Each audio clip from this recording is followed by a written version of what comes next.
Hi, I'm Som Riedeck. I'm a medical psychologist, a teacher, and a researcher. Hi, my name is Boy Velbrief. I'm a medical ethicist, teacher, and researcher. And in this video, we'll be presenting a roadmap to creating a research master program, which is exactly what we did during the past years. And actually, we were really not the right people to do so, but we became it along the way. And we've gained so many insights and so many lessons learned, and this video intends to share those. So what we wanted to do is, in our field, which is genomics, create a master's that is all about impact education. Impact education means that you teach and empower your students to make an impact in society. So broadly speaking, with the science that our students do, are they making people's lives better? And this is the central idea that we took and we're very passionate about when we designed this master's. Exactly, because we noticed that there was a really big gap. Working in the field of genomics, people are heavily impacted by new technologies, decisions that they have to make, disruptive technologies that have the potential to change human nature. And we didn't see that people were being trained to address those issues. And while nobody was being trained for it, there were no right people to set it up. So that made us think we should do it.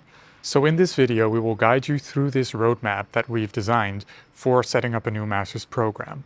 And in the first step, we'll start with talking about the inception of an idea. How do you come up with an idea for a research master's? But more importantly, how do you find the right motivated people to help you along the way and solidify that idea? Yes, and once you have that good idea and it's solidified, how do you pitch that to your board? Is it just a shout out, or are there any strategic ways to make sure that it aligns with the mission and strategy of your institute? And also, how do you attract funding for a research master's? And what are the criteria of the funding bodies that they use to actually gauge whether or not your master's is good enough for funding? Yes, and not simultaneously, or maybe before or after, in parallel, you will also have to design your program. And that takes a village of people and different kinds of expertise. And once you've designed your program, you actually need accreditation to ascertain the quality of your program. There's also steps you'll need to take there and apply to certain institutional bodies in order to make sure that your master's is of a high enough quality. And while you've been working intensely with so many people, you will probably have set up an organization within your institute. And it's good to put a name on it. So we'll be addressing that in the small school conversation.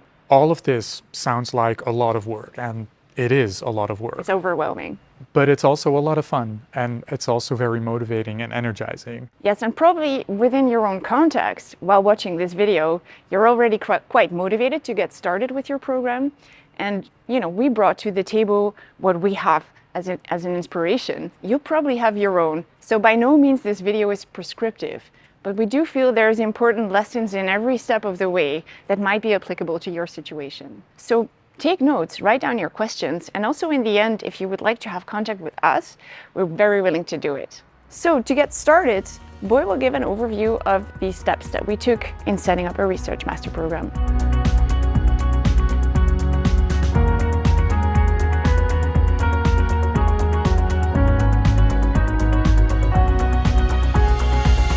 So first, we'll be having a look at the formation of the idea. So how do you actually come up with an idea for a research master's? And more importantly, how do you transport that idea to something more tangible, to something that you can present to a university board, for example? We're going to talk about the details of that process. How do you do that? How do you get there? And how do you actually let people tag along? How do you make people enthusiastic for an idea like that and for them to contribute? So here we talk with Diewertje Houtman, who is a teacher and researcher. We talk to Fred Petri, who is a teacher and the head of the examination board. And we talk to Manfred Kaiser, who is the head of the Department of Genetic Identification.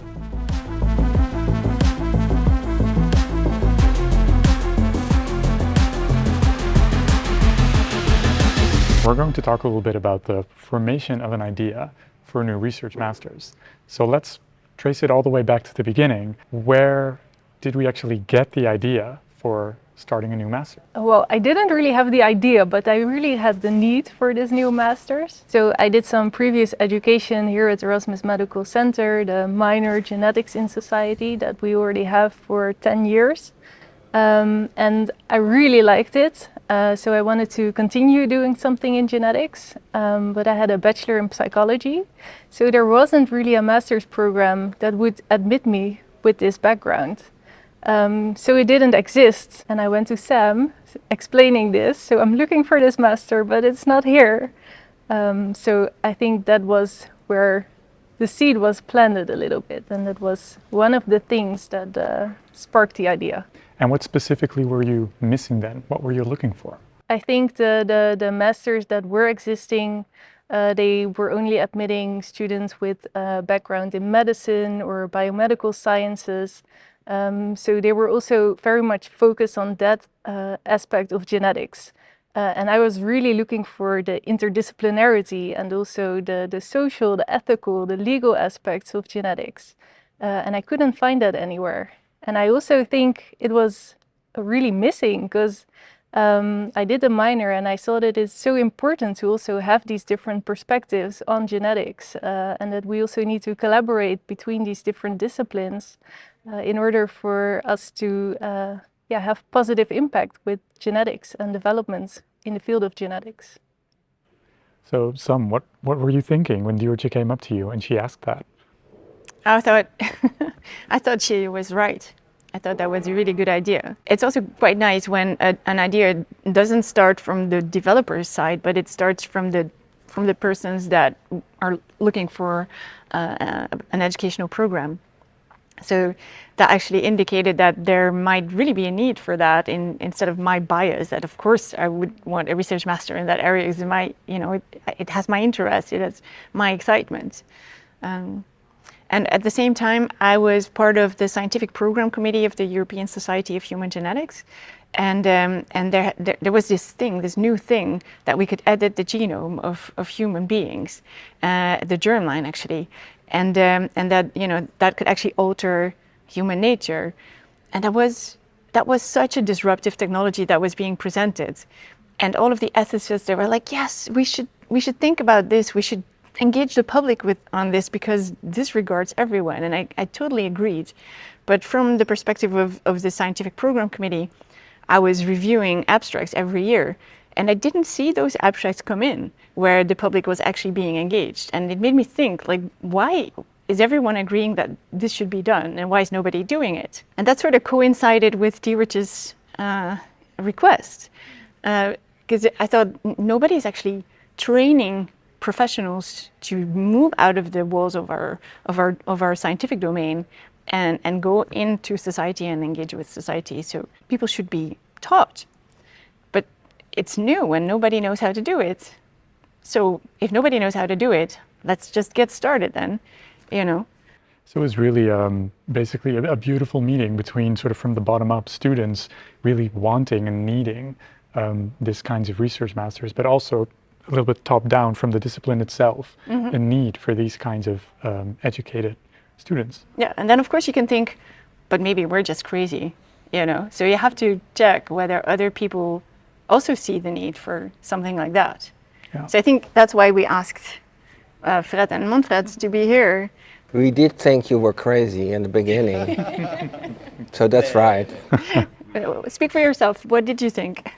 Well, for me the seed lies of course in the minor, because we started actually 12 years ago talking about seeds. There is the seed, because 12 years ago we had to go into the bachelor-master structure for medicine, and we had to develop a minor in that sense. And then we developed actually the genetics in society thing for medicine students, and we didn't get the students. And then some got a terrific idea to, instead of making a deepening minor, a broadening minor.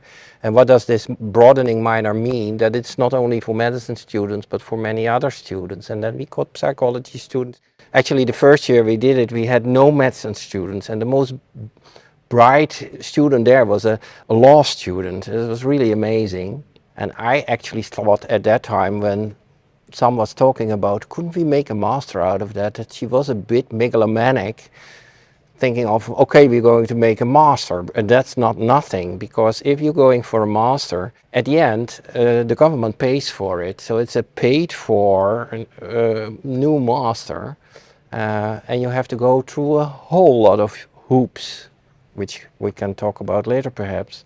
So that's a big task, and actually we didn't know how big that task was. Yeah, indeed. So already sort of a proof of concept almost. But then you have to prove, of course, when you make a master like this, and that is one of the hoops you have to go through, is that if you make these or you have students that finish this master, that you really have a work field for them. You have to prove that before the government says, okay, we are going to pay for it. So that's a difficult one. But there we had a lot of help from you. No, yeah, I don't think that's a difficult one because, I mean, obviously we are living in a world of more and more specialization, which is needed because the expert fields become more and more specialized, right? So on one hand, you need these specialists, and in genomics, you need these specialists, and to make genomic innovations, you need these specialists, right? But then at some time, at least if your genomics works out, it ends up in society in many aspects, in medicine, in forensics, where I work, right? But then you don't want these specialists anymore, huh? Because you deal with people that should bring it in society on all types of levels, government, ministries, public institutions. And that's where then the problem starts, right? Because you have people that are trained on their own specialized fields, in genomics, maybe in ethics, maybe in social science, huh? But they should work on the interface, and they are not trained in working on the interface. So in that respect, it's not only simply starting with a new master, which indeed I agree. Here in our situation, it was perfect that we had the minor before, right? But it's really creating something that doesn't exist, not as a new specialized field, but really as something that goes across the fields. Yeah? And that on one hand, I think is a perfect justification why we need this, because there's a societal need for this. On the other hand, it makes it very difficult to do this, right? Because obviously, and especially in the master, and not so much in the minor. So the minor, at least what we did was more orientation, so giving the people an overview, and that's perfectly fine for a minor, right?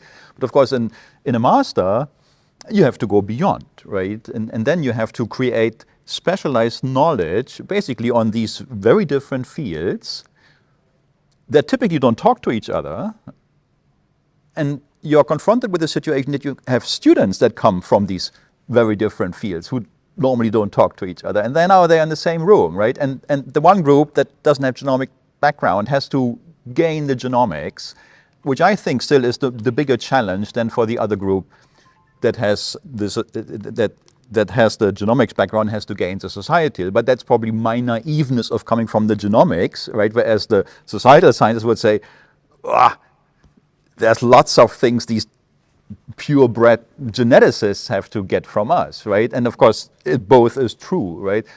So I think that interface, to get it to work and to actually train those type of specialized people that are specialized on both fields, which I think the society needs, that's a challenge of the master, but I mean, that's actually what we did in this program. Right? Yeah, so that's an insight that I think surfaced quite early, but it was very much still an idea, a concept. So what are then the first steps you take to actually turn that idea or concept into a reality? Talking to your boss. So that was one of the first steps we did, actually, talking to our head of department and saying, okay, this is an idea. And well, in the beginning that was of course very difficult, but fortunately in the department of clinical genetics we had a head of department that was really going along with this and trying to think and really help to get it started, because yeah, from a department of clinical genetics, that's just one of those directions. We are not a department of psychology, we are not a department of law, we are not a department of etc. So you have to have a seat somewhere, and having somebody at a higher level that supports this. So that is actually many other steps came after that, but that's the real thing. You have to have an idea, you have to have somebody that is a bit crazy that says we go for this because it's a difficult task, and you have to have somebody higher up that's also a little bit on the money that sees the idea as a good idea. But then practically speaking, I think the question is, if there is such a need to get people together, how are you going to get all these very busy people who are liable to disagree with each other, even based on their disciplines? How do you get them around the table? How do you get them to sacrifice their time, persuade them to contribute. You know, when you think you find the evidence that this is an important gap to fill, and you start talking to people, they're going to respond, right? So for me, it's always been very important to see the responses of people. Like, are they enthused? Are they saying, yes, this is a good idea, this is important, and are they then willing to bring energy to that idea as well? Because I think that if you're not sitting on a good idea, that's not going to happen. Like, if you need to persuade people, then maybe it's not a good idea, right? So I was just wondering. Or the wrong people then. Or the wrong people. I was wondering, like, when you were, all of you, when you were involved early onwards, like, what were the responses that you were getting from people when you were talking about, oh, I'm going to be involved in this new idea, or, you know, what were the responses when you were talking? To who did you talk about? Well, to my people, of course, which help in the program, and there was no hesitations because we operate in this specific area where these people partly are needed but don't exist. So that was a no-brainer for them. But of course, there was a special background, right? But obviously, for those that, for instance, then come from social sciences and are supposed to teach here, right? I mean, yeah, again, you need the people that think outside of the box, right? So you need these open-minded people. You may also need those that actually have experienced or know the need, right? And basically suffer from the need and they don't have a personal interest to solve this, which of course typically takes years and years because you have to educate and then they go to the market, right? So it's a combination of both perhaps, but yeah, I mean, you have to find the right people, as always. Yeah, I thought it was crazy, so I talked to nobody about it. Only the crazy people. Well, actually, in the beginning, that's the truth. I thought, okay, you have this crazy idea, mainly you. Like, okay, let's see how this goes. I was not opposed to it. I thought, okay, look how this goes. And then when for instance, the department head was going along, and then I said, okay. And then I talked, of course, at a certain point also to medical students, but then we were much further, like, this is what we are doing, and could be interesting, and some were then enthusiastic about it. It's a master, it's education, so you have to talk to educational partners also. And so we are talking about different scientific groups or society, etc., but you also have to have educational concepts. So then talking to people who are more into education and organizing education, yeah, okay, they were more interested and also actually looking from the sideline, oh, I'm going to look how this will go, if they will succeed. That's a big task. And I would say in this Genomics Society Master, the way we educate is very different, I would even say, that the way people educate in the other master programs. And one of the reasons is that this is a recent one that was set up now in a different time with new demands from the students, but also from the accreditation bodies, right? But it's a bit of a double-edged sword, because on the one hand, like I said, it's an exploration for yourself as well, that you're in new territories where you have to make these connections with other disciplines. But on the other hand, you're also talking about how you're going to teach that to students. So you're going to have to do that while not even knowing yourself exactly how to do that. So per definition, it's a huge experiment, which is also really exciting, because that's then also an indication of how you're going to set up your education. I think traditionally we're used to people who are experts, who have lots of knowledge, who already know how to do everything. These are the people who teach students and they pass on their knowledge. But I think, for me at least, I soon realized that's not really the way we can do things, we can afford to do things, because it's knowledge we don't necessarily have, but we're going to co-create it with our students.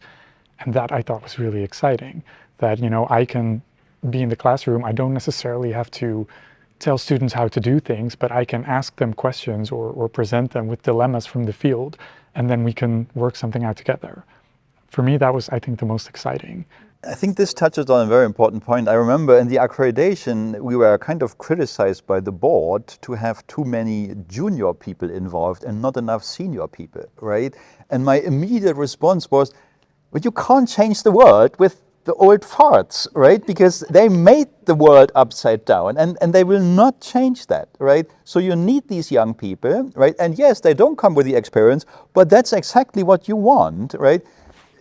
Because this type of education you don't get from those that have done not this, but other things for the last 20 years, right?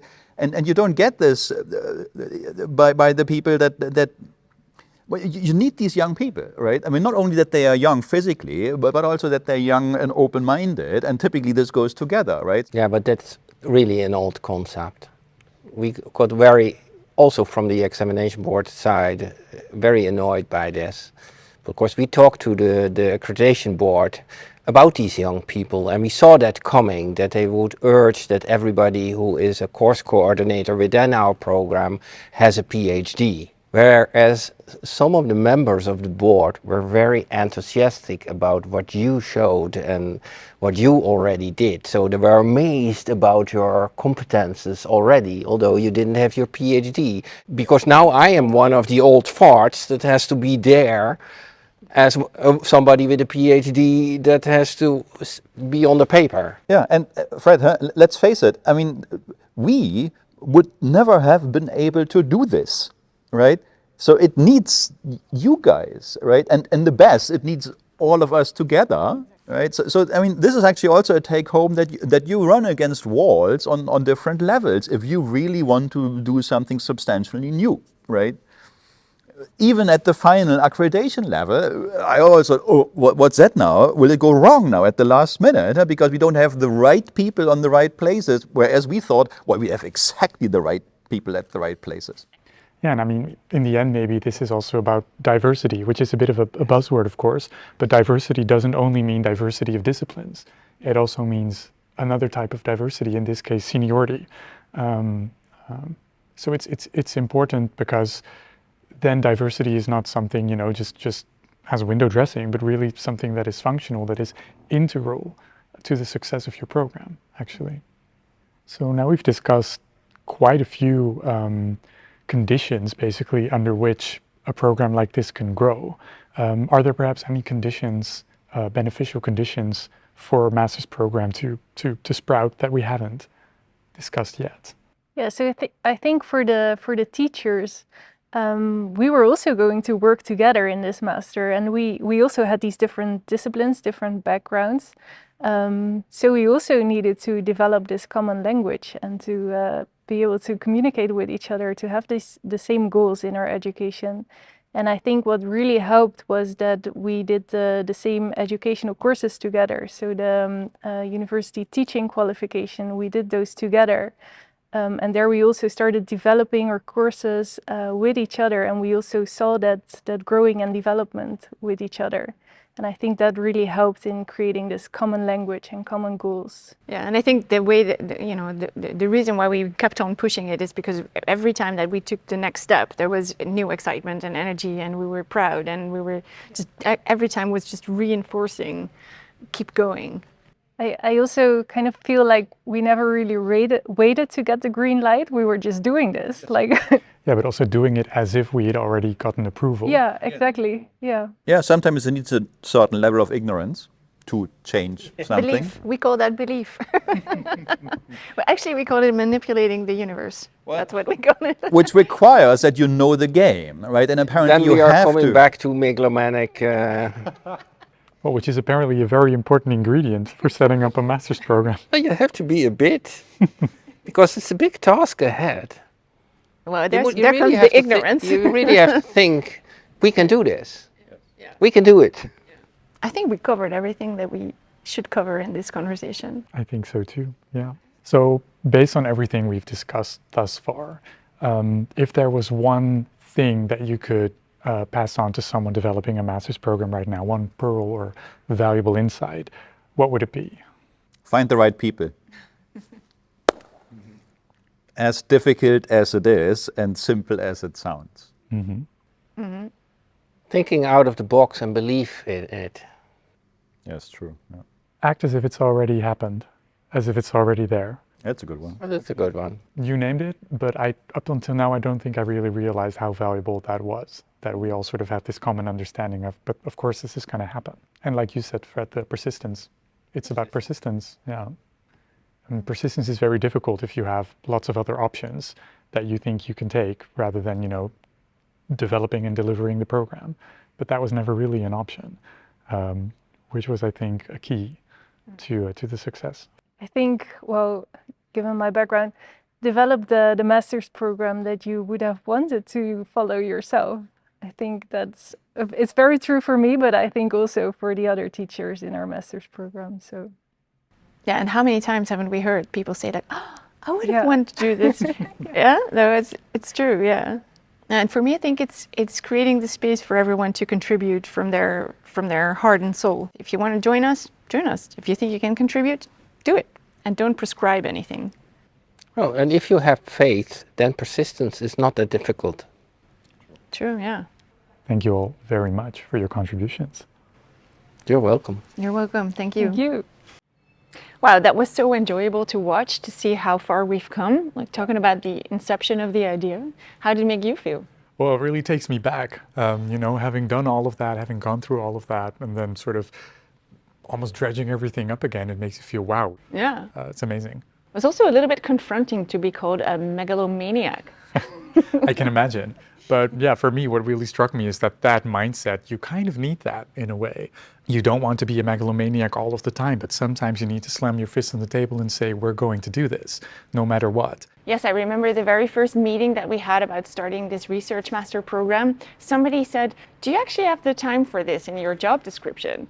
And I had to be honest and say, no, it's going to be outside of my job description. But then basically for everybody involved, it was going to be outside of their job descriptions. Yeah. Another factor that's really important there and that really carried us through the whole process was acting as if it had already happened, as if we were already going to do this no matter what. It wasn't a question of if we were going to do this, it was a matter of when are we going to do this. And how. And how, exactly, yeah. Yeah, and during that phase, so it's really important, also it's highlighted during our conversation that we just saw, that you have to check for the viability of your idea by talking to a lot of people. It's actually quite an entrepreneurial attitude, right? To go like, let's see if it's viable, let's see how people respond to this. It is. In a sense, you're trying to sell your idea to people. And I think that's the way to go about it, to really, not really persuade them to come buy whatever it is that you're selling, but they have to say, wow, this is so great, we want to tag along. So we didn't convince and we didn't persuade. Actually, we just checked whether people shared the motivation to get this going. And then by checking this idea with a lot of people, we also made sure that the right people came on board.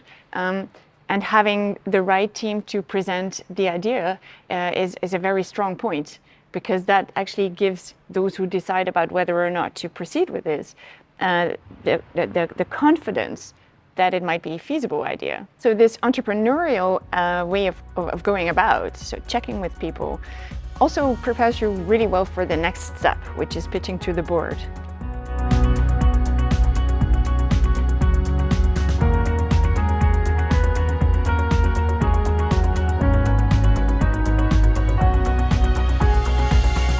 So in the next conversation, we'll be listening to Hans van Leeuwen, who was the dean back in the days, and also to Maart Frens, who was the dean of education back in the days.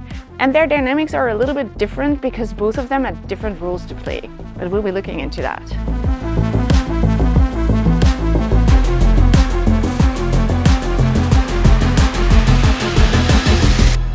So guys, it's really nice to have you here in this video on how to make an educational program. You played important parts in the very beginning of the Research Master. Hans, maybe you first. When did you first became aware of a new Research Master program plan, and what was your initial idea about that and your response? The first time I heard about it, I think it was in spring 2019, when I, in my function as a dean, had regular meetings with department heads. There was one agenda item, GIS. What was your initial response to that idea? I think it's great that you see that people in your organization are stepping forward with ideas, with plans to innovate, to bring new things alive.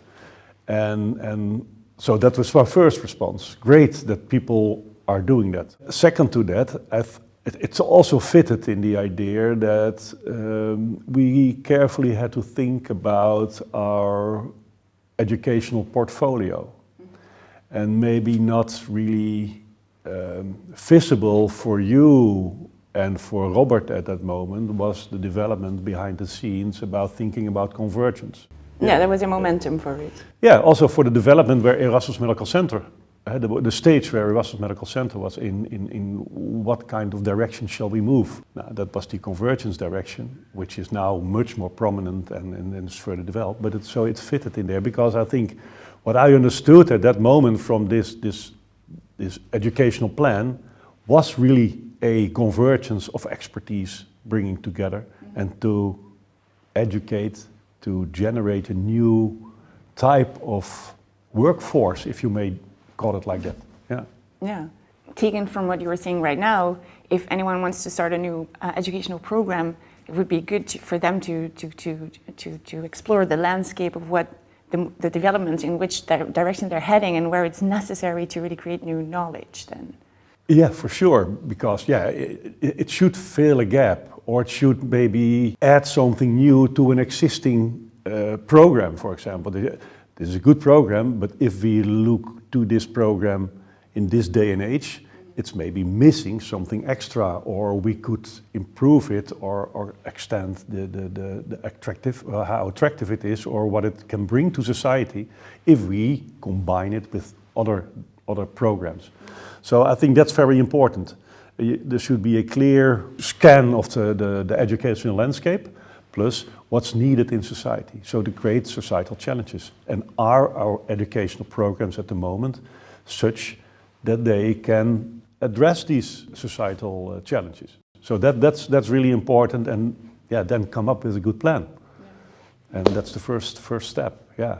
Yeah, and I feel like there's also a really nice story to be heard from you. When you first entered our organization as the Dean of Education, well, we didn't immediately meet up, but we were already developing.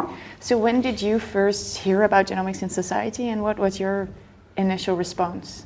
It must have been in the first few weeks that I started as a vice dean. When Hans appointed me, I got the general role as a vice dean, but two specific tasks. One of them being start a graduate school. We've already tried this 3 times, so this time it better work.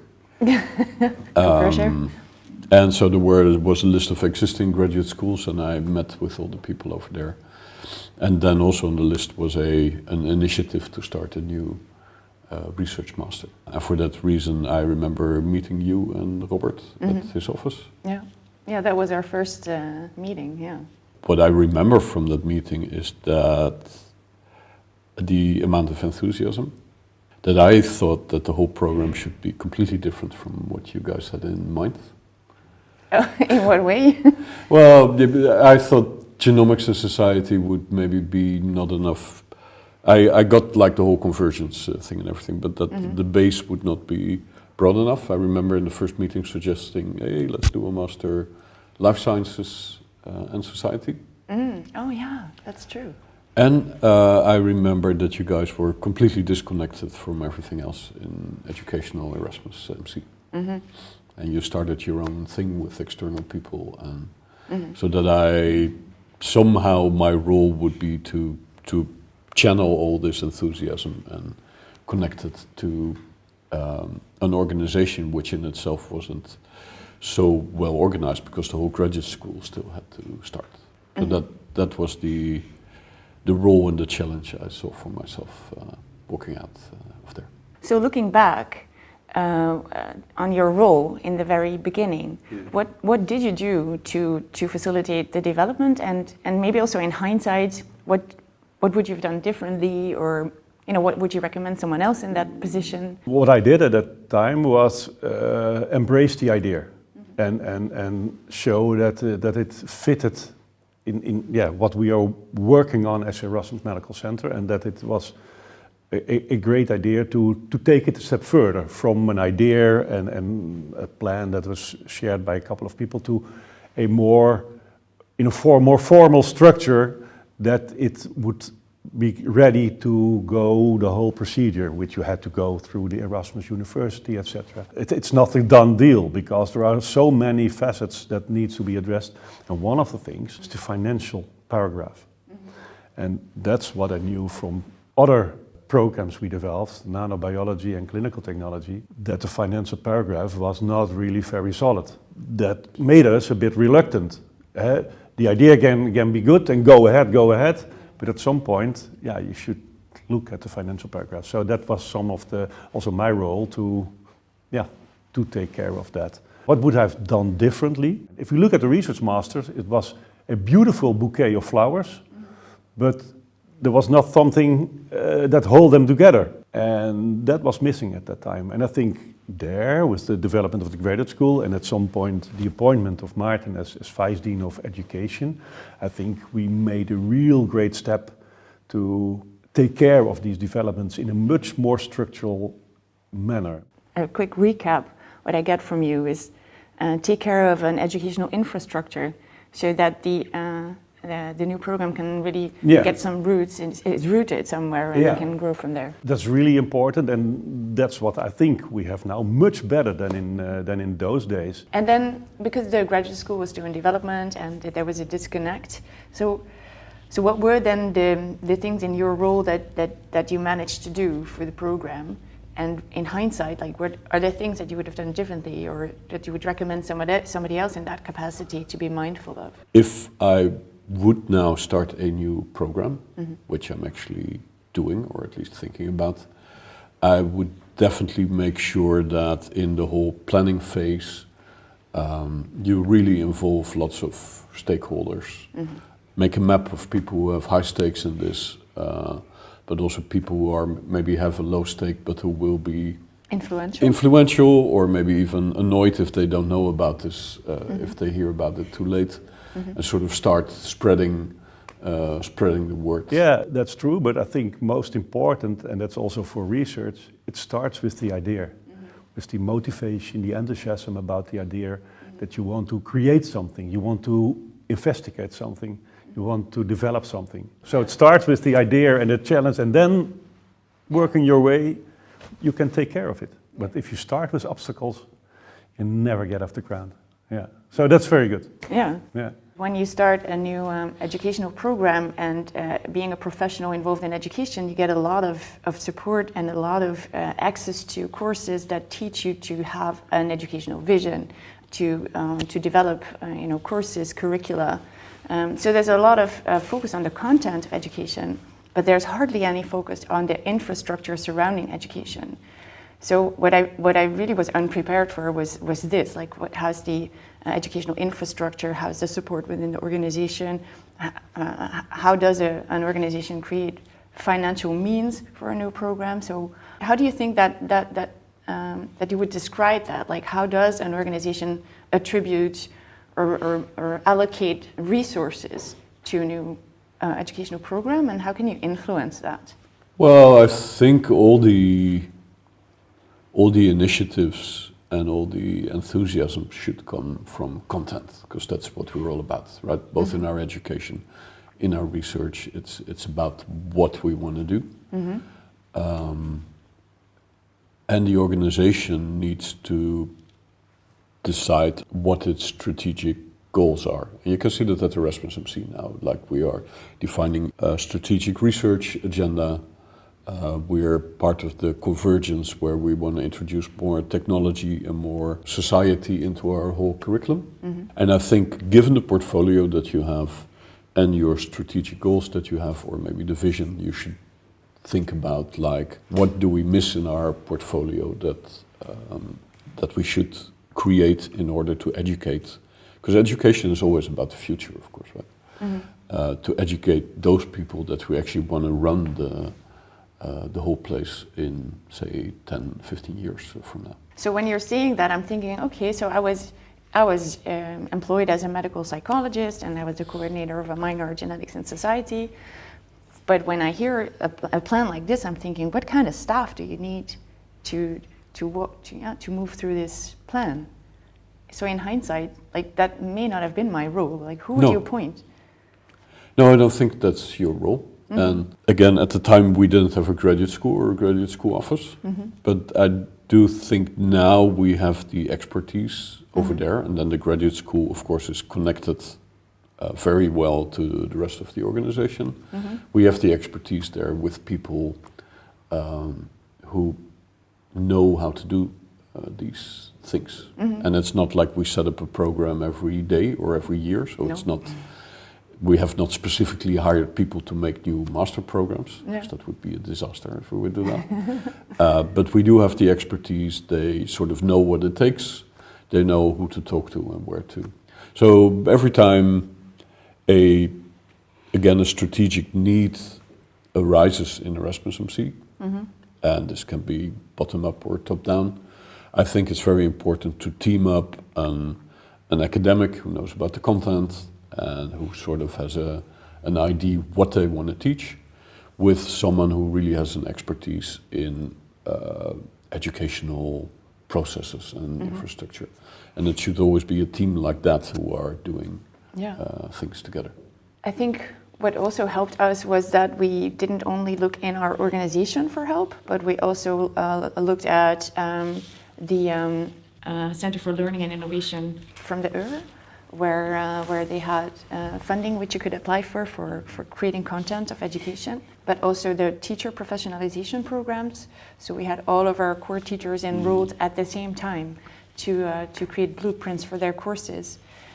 So there was a lot of expertise and know-how that was not necessarily in our organization, but was also in the Erasmus University. And we were very keen on discovering what was out there and making use of that. And I think that also created strong relationships. Like we had a good relationship with the graduate school, but we could also create relationships with other educational parties from our institute. Yeah, and I think it's good to get input from outside. Otherwise, but you also need that contact point and the embedding in the standing organization. And I think that catalyzed the whole process. Maybe the GIS catalyzed GS maybe a little bit. I think it fits in the tradition of Erasmus Medical Center. The strength of Erasmus Medical Center is the, let's say, scientific, educational entrepreneurship of people working in Erasmus MC. A lot of departments are, for the content, rather independent. They want to develop, and you see that all kinds of places in Erasmus Medical Center. That's the strength, that individual responsibility to move things forward.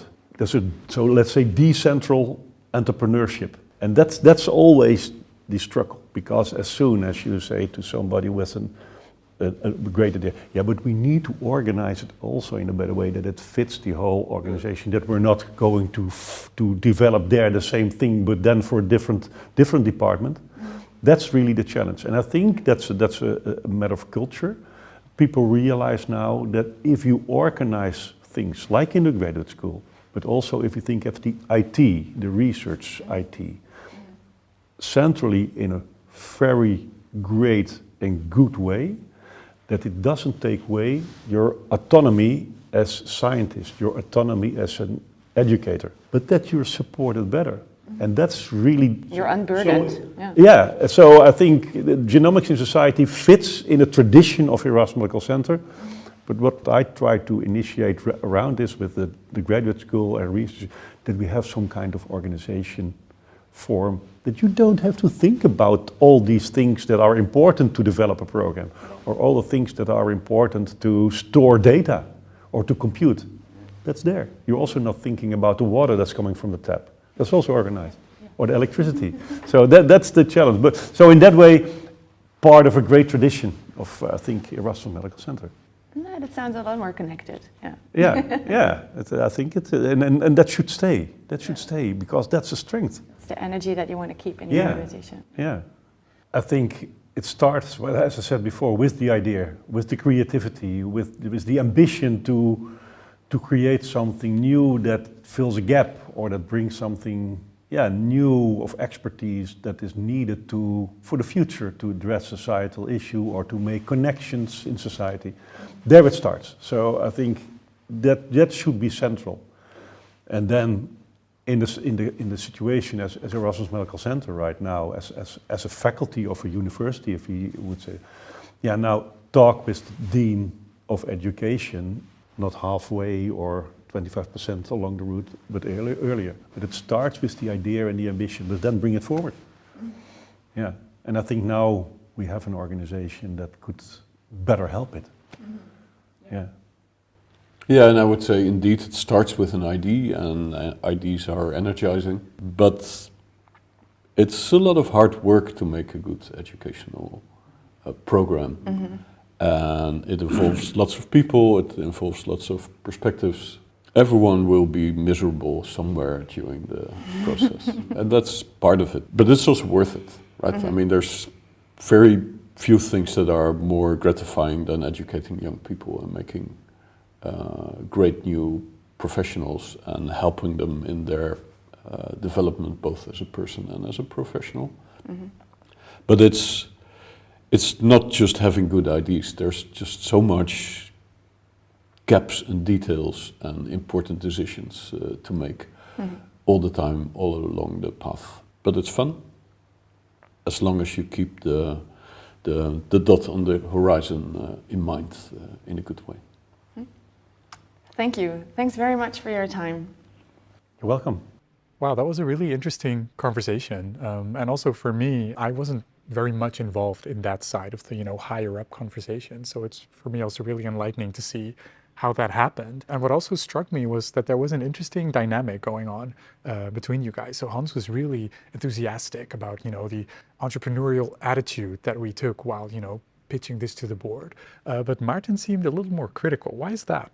So the way it happened was that our department head, Robert, was very excited about the idea of the research master, and he sort of put me forth to talk with Hans. So I had a one-on-one with Hans van Leeuwen, and he was also very excited. And after this conversation, he just signed on behalf of the board that this was a really good idea. But what happened because of that was that we as a group of developers were completely unplugged. We were just working in our bubble. We were not plugged into the organization, into the right departments, and we didn't have the right experts on board. And whenever we would talk to those people, they would say, we don't have the resources to support you in this project. And when Marta came into play, he actually had to fix that. So he had to make sure that everybody came on board. So what the lesson learned there is that in our enthusiasm, we ran way ahead of everyone, and we sort of forgot to tag those people along that were in the organization and that would also be, required to make it happen. And I think that's so insightful, because you have the person who's like highest up in the organization at that moment who says, wow, this is a great idea, let's do this. But if you don't mobilize all of these departments that you need for a research master's, and you need a lot of departments for a research master's, then you're in trouble. You don't have the support that you need, and it's just not going to happen, because it's also about resources, but also about relationship management with these departments, right? So how did we eventually end up fixing that? Yeah, so also what Martin is mentioning is that at that time, the Institute was lacking the infrastructure to create new educational programs.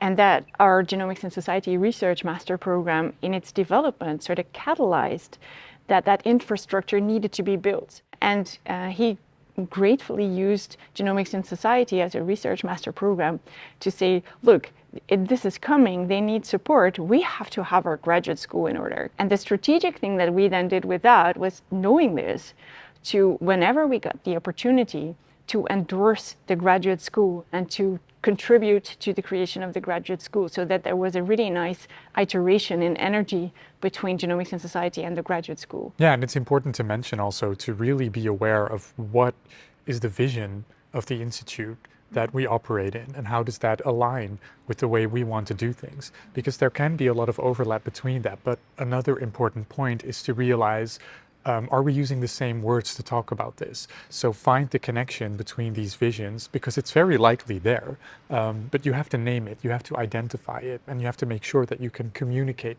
clearly about that. Yeah, and it's not just a trick. So indeed, we sought out all these documents with stating the ambition, the vision, the strategy, and we took out the buzzwords from it, not only as a trick to say, look, we're doing the same thing, but really also as a check for ourselves. Like, are we going to contribute to the purpose of this institute? And if we are, then we should use the same language to make it visible. So one of the people who has given us really good advice during several points in our developmental process was Bineke Verheijken, and she's working at the Academic Affairs department of the Erasmus University. So she's very knowledgeable of all the governance structures and the timelines that you need to keep in mind when developing your portfolio. What I was not aware of is how many bodies in the organization need to actually give a green light to this idea and to the file that you're going to submit to the accreditation body. So I'm really happy that she's featuring here to give you already a heads up of the things that you should be mindful of. Can you tell us a little bit more about that internal process where, like the journey of a file of a new educational program, where it needs to go through in the institute, and why? Once you want to have a file with the executive board, I always start at the end, right? And then we're going to reason back. Executive board, once you want to have a file there, it needs to go to a meeting before that. That takes 2 weeks. Then it goes, before that it goes to director, that's another 2 weeks. So that's a 4-week period only to get a file from the rector magnificus to the executive board. Now before you get an advice to the executive board, there is the Quality Assurance Department of Academic Affairs. Now imagine you've been working at your file of 200 or so pages with a lot of appendices, but other people need to read and understand these.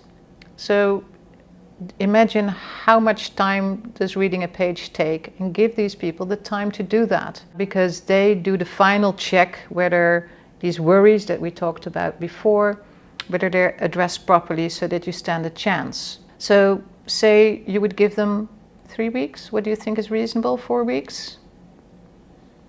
There are weekends in these weeks, so count the working days. Yeah. So before that, oftentimes you need to go to your own dean. So we were at the 8 weeks, right? So 8 weeks on the central part of university. Before that, you need to go to your own dean. You need to go to your own bodies of participation, because that's the way the law is written, right? You can design, but your bodies of participation need to understand and agree. So they understand what is this program about and why is it necessary. So how much time would that take for the medical center, the trajectory of having that design ready and then going to the bodies of participation and the dean and giving them time to give feedback? How much does that normally take in your organization?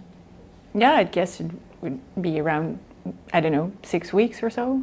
It's a two-step approach, yeah. And that is when the sun shines and there's no rain and there's no feedback, right? Mm-hmm. Because once people have opinions, you need to be able to redesign some. Mm-hmm. So if that would take 8 weeks, the sun shining, Yeah. and your own trajectory would take 8 weeks, the sun shining, then you can imagine that the full process would take 16, 20 weeks. Mm-hmm. How many working weeks do you have in a year? Yeah. Out of, so most often people work between 40 and 45 weeks, right? So that's half of your year that you were working at this, only to get it through all the feedback stages. Yeah, and then you didn't even keep in mind that there's just, fixed dates that these bodies meet, and that's with large intervals.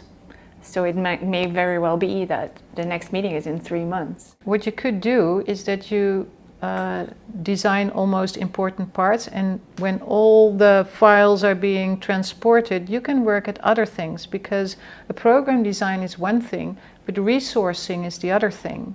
So of course, when you start designing a process, you have a check on the resources and the viability of things, but the detailing of what you need to do to make it happen, I would always work in two. Like first you have the design and you check the viability, you have the business cases, and you get all the documentation in process, and once that is being followed up, you start working with your teacher teams, you start building the resources, you start checking what you could do to get everything in place.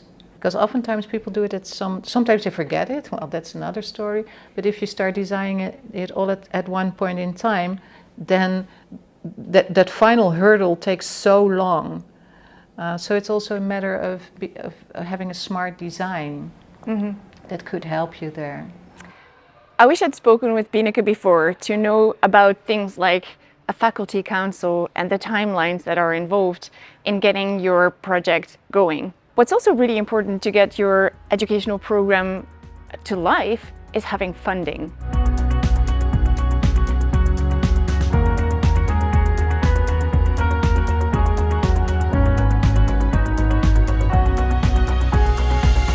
Without funding in the Netherlands, you will have to pay as a student about 20,000 euros to get into the program, whereas with the governmental funding, this will only be 2,500 euros per year. So it's a huge difference. And for an institute, that actually means the difference between being able to offer the program or not being able to offer it at all. And in the Netherlands, this body is called the CDHO. So be aware of how the funding is arranged in the country that you are in and whether there are similar bodies or there's different kinds of setting up your finances, because that's actually the foundation of your educational program. So in this conversation, we will see Desiree Meijer, who is a specialist at preparing the file for getting the funding for new educational programs. And also we'll be listening to Esther Rip, who as a program coordinator did all the research that was necessary to showcase that there was no such program yet.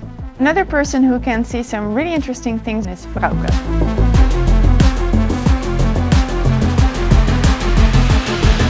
So we're here to look back on our CDHO process, which actually was a process to get our educational program funded by the government in the first place. So in the Netherlands, you have to pass sort of a test. You have to demonstrate that there is a societal, an educational, and a scientific need for the research master in this case. And Desiree, I'm really happy that you're here because you were the experts that we could rely on to guide us through this process. Is there anything that you can tell about just this part of creating an educational program? It's worthwhile both for the government and also for the university itself to know a little bit whether the program will be a success, for instance, in terms of students that will come. But from the government side, the most important thing, there are two criteria. The first one is the labor market need, and the second criterion is that other programs don't already fulfill the labor market need. So when there would have been other programs in Genomics in Society in Holland, well, that would have been a problem to start another program. You have to demonstrate that you are aware of the developments in the field, that there actually is a need for this program, but one way of demonstrating that is actually talking to professionals in the field, talking about like their needs for graduates, what this program would do for them, how this actually can provide the professionals in the field with new staff with a particular skill set or knowledge, competences that they can't get in current programs. Yeah, so we had to discover whether there was, in the first place, a comparable program. And Esther, that's where you came in. Well, it was quite a task. In the Netherlands, I just went through every university and every program to see if there was something comparable regarding our program. So did you look at like end terms? Did you look at no, courses? Did you look at? We decided that we were also designing the end terms for our master, and we had decided that there would be a research part, a societal part, and the last one was genomics part. And those three parts I included as criteria into my Excel sheet. And there were some other two other factors. I'm not sure which they were exactly, which were included. And I just went through every program to see how they scored on all those parts. And by scoring those parts, we were able to see if they were a bit similar or really similar or not similar at all?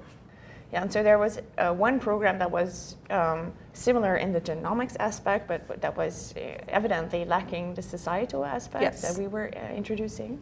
Yeah. And there we needed to do something with that. Do you remember what we did then? Didn't you contact the VU program? Yeah. I think it's always wise, and it's more or less compulsory, because the deans of the Dutch universities, they have made an agreement that they will inform each other about new programs they are going to develop. And when two programs are quite similar and are a little bit in the same domain, then it's always wise to contact the other university. Then you can discuss if there are any problems from the viewpoint of the other university. And you said that also the CDHO process is important also for internal purposes, but then what exactly did you mean with that? Like, what were you thinking about? Well, sometimes, for instance, you have to check whether companies at the labor market, whether future employees are interested in the program. And, well, suppose they are not interested, then that would be a problem for the students when they graduate. Speaking with professionals in the field is always a good thing, even after your program has already started, just to ensure that your program actually keeps meeting demands of the professional field. So if there are any new developments, you may want to change your intended learning outcomes to reflect those developments and to ensure that your graduates will still be employable after they graduate. Yeah, well, there are two ways to demonstrate the labor market need, or, well, three ways perhaps. The first one is just to read on the internet. The number of vacancies should grow. There are a few organizations, specialized research organizations that have a database. I think it's called JobFeed, and this runs back till 2012. And they can they can look in the database to see if there are Trends. Trends, yes. But that's quite expensive. I think it costs 20,000 euros to do such an investigation. Well, then there is just the public, the internet search, but for the labor market genomics in society, there are not really specific data. So another option is to have some interviews with possible future employers and to ask them how they feel about the program. And that's what I did. I don't know, I think I did about 25 or 30 interviews. Yeah, I think So that's about what you need for the CDHO, because just 10 is not convincing enough. And I remember that when we were arranging for that, we heavily relied on our networks, because also you advised us, look in your domain, like who are the employers that could possibly want your graduate students, you know, and of course then we went into our networks and said, okay, so we know this company, we know this insurer, we know these research groups, we know et cetera, and those were the people that we actually asked to be interviewed by you. So a network is really important also to rely on to prove that your program is necessary. It's always important to think about for what labor market are you working. And what I heard from the CDHO once is that universities are less keen on that than professional universities or applied universities, because they are they always have internships, for instance, and they have a much better relationship with the labor market, and so for them it's easier usually to think about people to interview. So that's a thing universities could learn from the applied universities, to have a better eye for the possible labor market. And also what you helped us out with is in order to get a good funding for our program, we had to choose a category. Oh yeah. Can you tell us something about that? Yeah, well, there are 3 levels of funding in Holland. So there is the top funding, which is only for the medical programs. And then there is the high funding, which is for the science programs usually, and the regular funding, which is for the social sciences. So in your application you have to specify which type of category, the CROHO category or the HOPE category, you belong to. So when you say social science, the chances are very small that you will get the high level of funding. Mm-hmm. So it may help to choose an appropriate category. So nature or technique or interdisciplinary is also sometimes has also sometimes a high funding. Mm-hmm. But I don't know exactly who decides on the level of funding. That's somewhere at the ministry, I think. So maybe you can think of what new things are coming up for this CDHO. So I think it's by June 23 there will be a new framework for the CDHO. And the labor market relevance that will just stay. They will integrate the scientific relevance and the societal relevance with the labor market relevance. So there's just one criterion. But the most important difference is that they want to reduce the number of new programs because there are too many, at least that's what the ministry thinks or what the CDHO thinks. There are too many new programs, which makes the landscape of programs a little bit diffuse and it's difficult for students to choose. So a new thing you have to demonstrate is that you can't develop the program within an existing program. So you can't introduce a new track in one of the existing programs. And only when the track option is not available, you can start a new program. I also remember when we were setting up the program, a number of people were saying the same thing that you said now for the new CDHO requirements, that we might prefer to make a track in an existing program. Oh yeah. Yeah, and also from internal an internal perspective, a number of people were saying that because it would be much more feasible, less costly, less labor intensive, and we might still achieve our ambitions. But we have made a strong case saying that actually it's such a new interdisciplinary field of research that if we're not going to address all of the domains and give all the knowledge that we were going to give to students, we really need 120 EC to educate our students to be able to become those professionals, those bridge builders that would never be served with a track. Yeah. And I think it was also difficult to for the ideas you had on the curriculum, because there was a large project. Yes. The Genomics and the City assignment. Yeah. Well, and since there was no project in any of the other research master programs, it was very difficult to integrate in an existing program. Mm-hmm. Yes, that's so, correct. A new program was your only option. Really real option, yes. Apart from changing your curriculum, which is a little bit a pity, I think. Mm-hmm. And there was also a discussion with, I think it was Manfred. Manfred said that we wanted, it would be preferable to have students who didn't want to do a PhD because we want to make a more specialized generalist. And I remember that there was also something you had to take into account when you were doing your research, because you had to seek a few employees within the academic world, but also a lot out of there. Yeah. Because when you say that the program educates for a PhD, then the academic world is one of the possible employers, of course. But the people who are not going to do the PhD, well, they have to find a job elsewhere. So those are two parts of the labor market you have to address in the interviews. I do remember one thing that we didn't mention yet, but that's something you should do.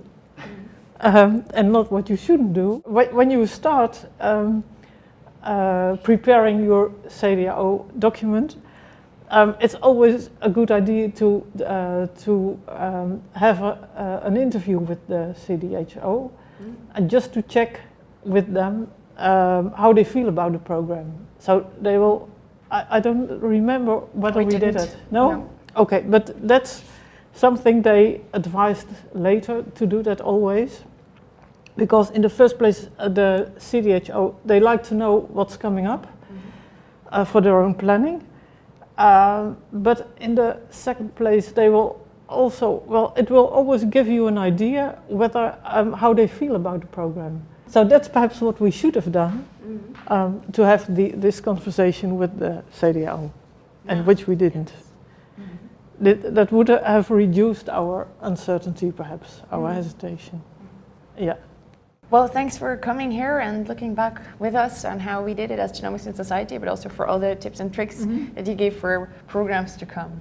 And also, thank you, Esther, for being here. It was a pleasure.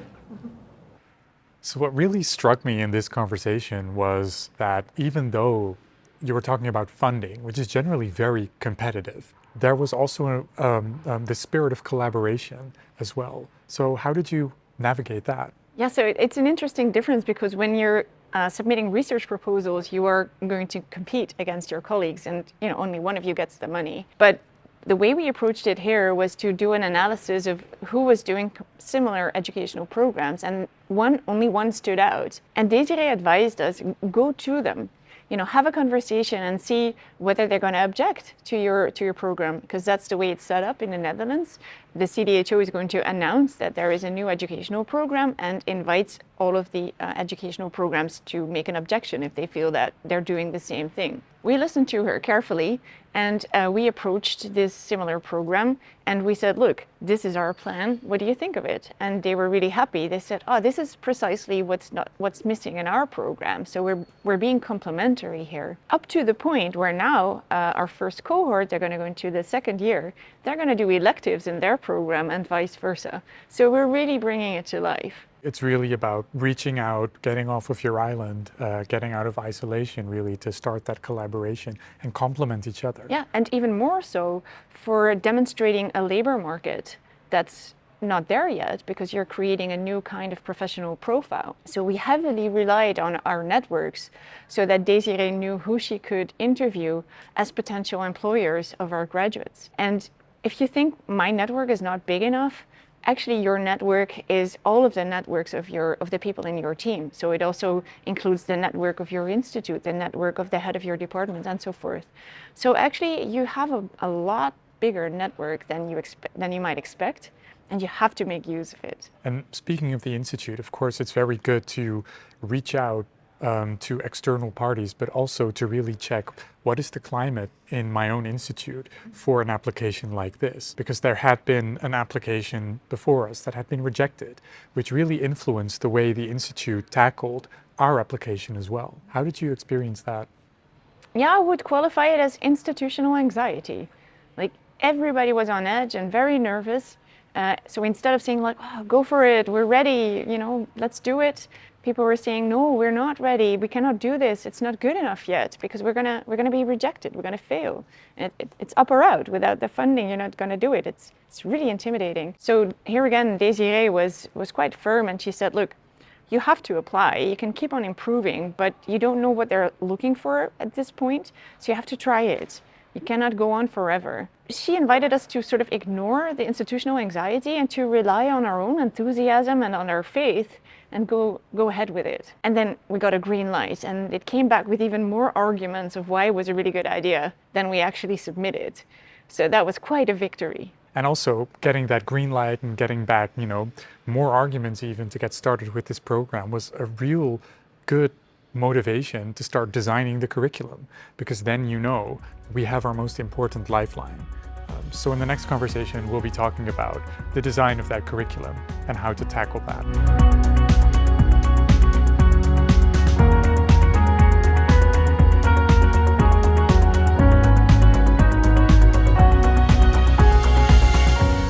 In this next conversation, we'll talk about curriculum design. So once you've secured your funding, you have to actually design a program.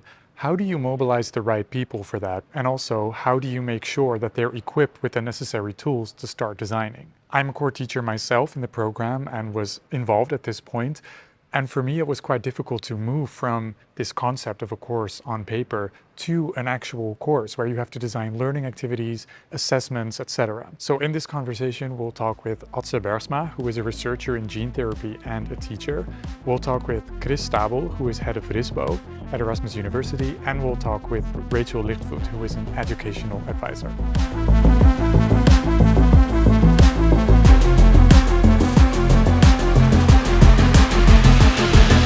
So good morning, guys. It's really great to have you here. Today we would like to reflect on how the curriculum of Genomics in Society was designed. And actually there were a few parallel design processes going on. The designing of the curriculum of year 1 took place in parallel to actually the designing of the Genomics in the City assignment, which is a big course in year 1 and has a number of innovative elements to it. And we applied for funding at the Community for Learning and Innovation for the Genomics in the City assignment. And the design of the year 1 curriculum was part of a senior university teaching trajectory in which you were involved as a coach. And you were involved in the CLI project for designing Genomics in the City. At some point, you became the coordinator and you played a big part in programmatic assessment and also implementing that in an e-portfolio. You were always there everywhere. So yeah, that's a brief introduction. So it would be nice if we could just, inspect those parallel processes and see how the blueprints were created and how they were brought to life. Well, maybe it's a bit of a broad question, but an important one. Where do you actually start with something like this? How do you create the conditions that you can start working on this big question of what is my curriculum going to look like? It all starts with vision, and it all starts with an idea. And for us, the Community for Learning and Innovation, I think it is important to really ask for these applicants first, what is your vision, what is your idea, what do you want to achieve? And next to a vision, there's also a strategy out there. And basically you would expect that faculties or universities, they have a strategy about what their education looks like and how they impact their students and what kind of students they deliver for society. If those two match, if your own vision of what you want to achieve with your students matches the strategy of the Erasmus University or of the faculty here, the medical center, I think these are things that we can fund, and we have to fund, I think, because this is what our societal relevance is as an educational institute. We have to fund projects that impact the lives of our students, and if we have delivered good students, those people impact lives of other people, of course. There are some other reasons, of course, that needs to be also of a kind of overarching relevance. So we could fund this because what you would implement would be relevant for other faculties as well. So they could learn from things as design thinking, as programmatic assessment. And now, 3 years into the process, we actually see other faculties taking over programmatic assessment and design thinking in their teaching. So one way or the other, maybe you guys were all pioneering, and everybody else should be thankful for you trying to making that step.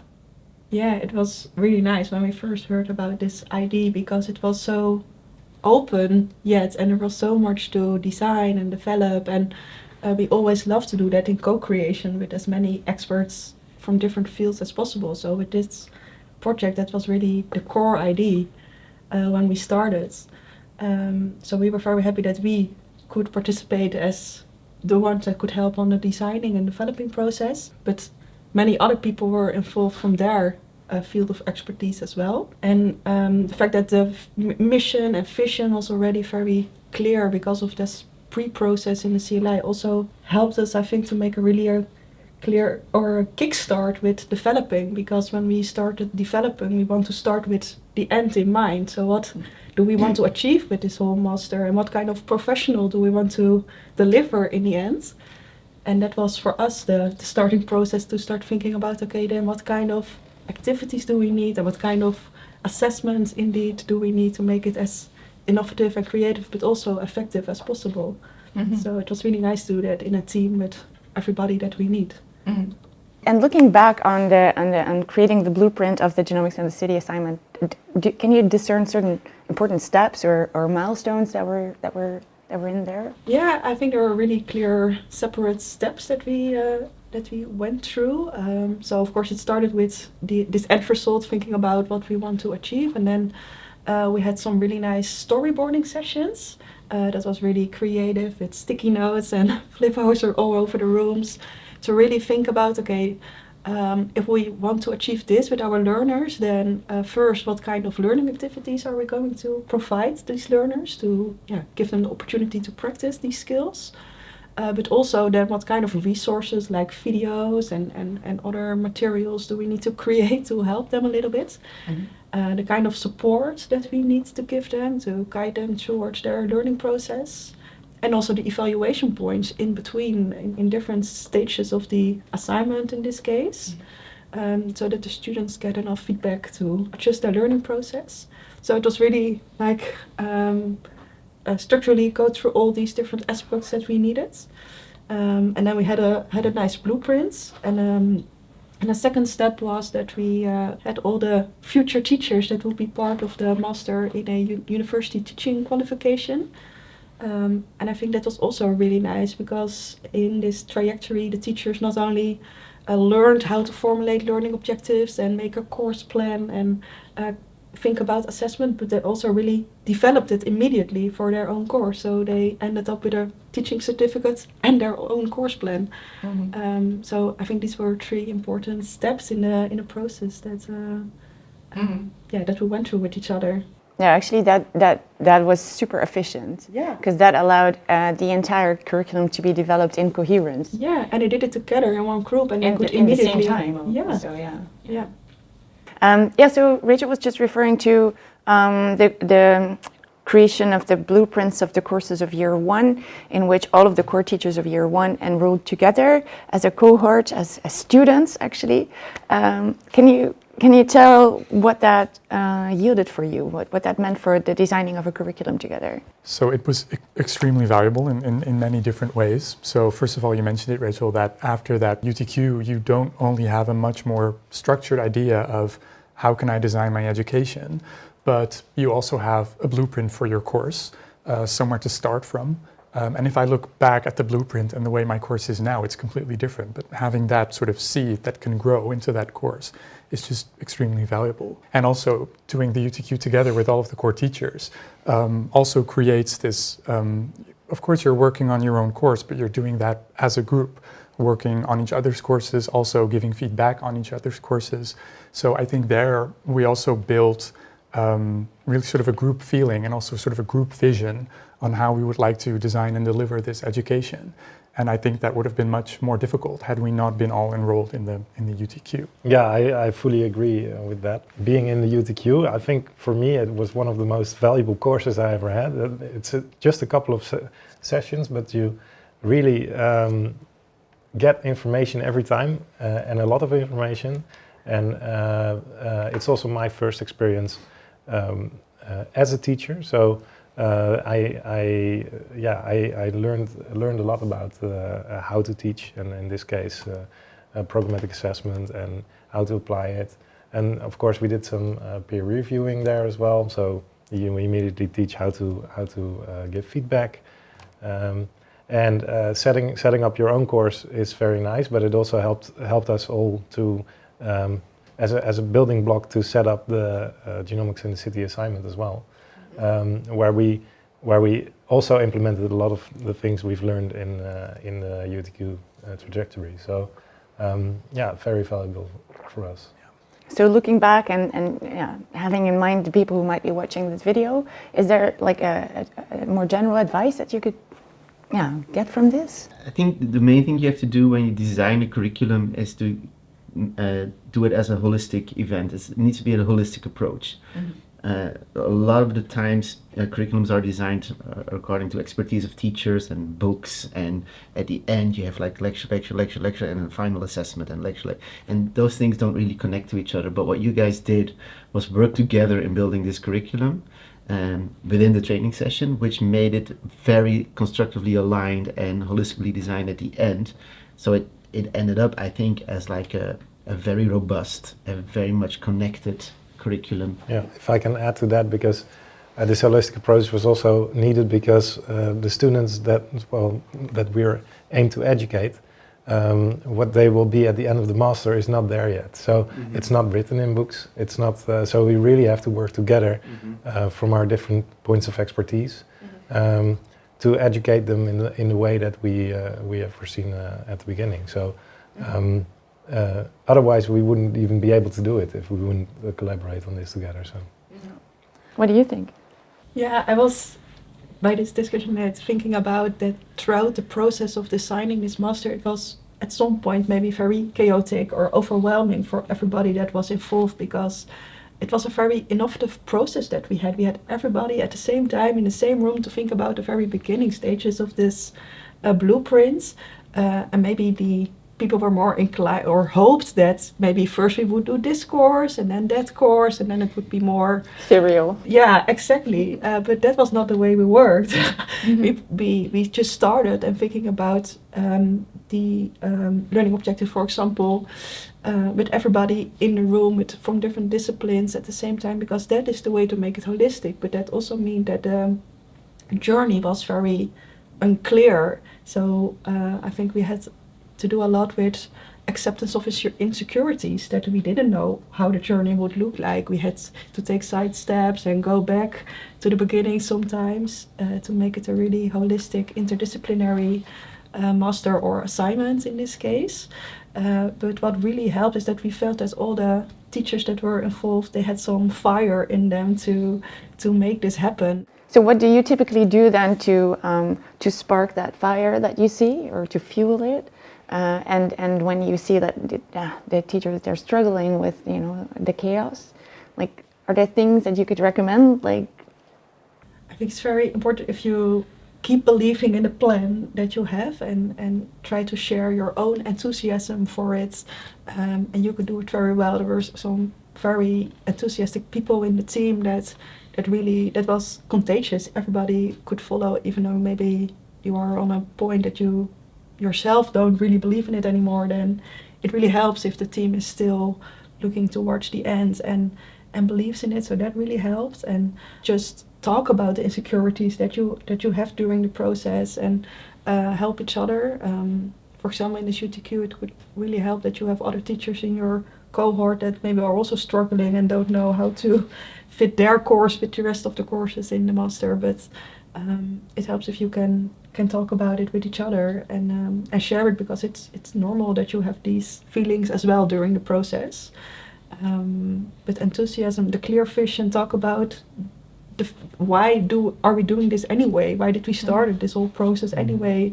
Throughout the process many times, that really helped, I think. And during the process, it becomes more and more concrete. You have some concrete products during the process, not only at the end, but in between you also already see, oh, this is how the assignment could look like, or oh, these are the videos that we're going to use. The ceremonies for the UTQ? Yeah, exactly. Yeah, it becomes very visible what you're working on, and I think that's, yeah, did that help you, that you could see what you were thinking about on paper or on videos? I mean, for me, it was really kind of nerve-wracking at certain points, just because you haven't done it before, so starting it really, starting from scratch is difficult. But when we are a little bit further now and we see it being implemented and it works actually, so that's really nice. So I've gotten I've gotten much more secure about my insecurities, basically. So one of the things that we have been discussing here a lot, and what I see happen is that we constantly think about what we as teachers need to do to make things happen, and what we did to facilitate learning and teaching. But I consider it that we are like the architects and we are setting the stage, but eventually it's our students that need to do the work. And we have to keep that in mind. You're not doing this for you. You're doing this for your students. And if you have a bad time or you think everything is going to get too complex, think about your students and keep them in mind when you're teaching. Yeah, and sometimes you can do something like a student journey to make that very tangible. So we did that for Genomics in the City. I remember we were in this room and we were going through every step of the course, thinking, okay, how would we feel if we were in student shoes now? And so we thought, at this point we would be super excited. At this point we would be confused. So what would the students need then? And then up there come the videos. And then at this point, they will probably be very frustrated with each other. So here we plan coaching and intervision to address like the group dynamics and dive into how can we make that work for us. And now in reality, when we see how the course is running, we see that those moments, for instance, of intervision, they're exactly rightly timed. It's when they were struggling the most and when they were completely stuck. And then we could see, why doesn't this work? So that student journey really allowed us to have the students in mind, but also to feel their struggles and to feel their excitement and to, it's beautiful to see how that actually works out. And this was also really nice about, sketching that educational vision in the UTQ, because it really, for me at least, sort of was a moment where I sort of was confronted with, indeed, but who am I as a teacher? What do I want to teach my students? And that indeed it's not just, because when you're a younger teacher, you don't have a lot of experience, you might feel this pressure of, I have to convey all of this knowledge in the exact right and correct way, because if I don't, then I'll be a bad teacher. But being a teacher is about much more than that. It's really about,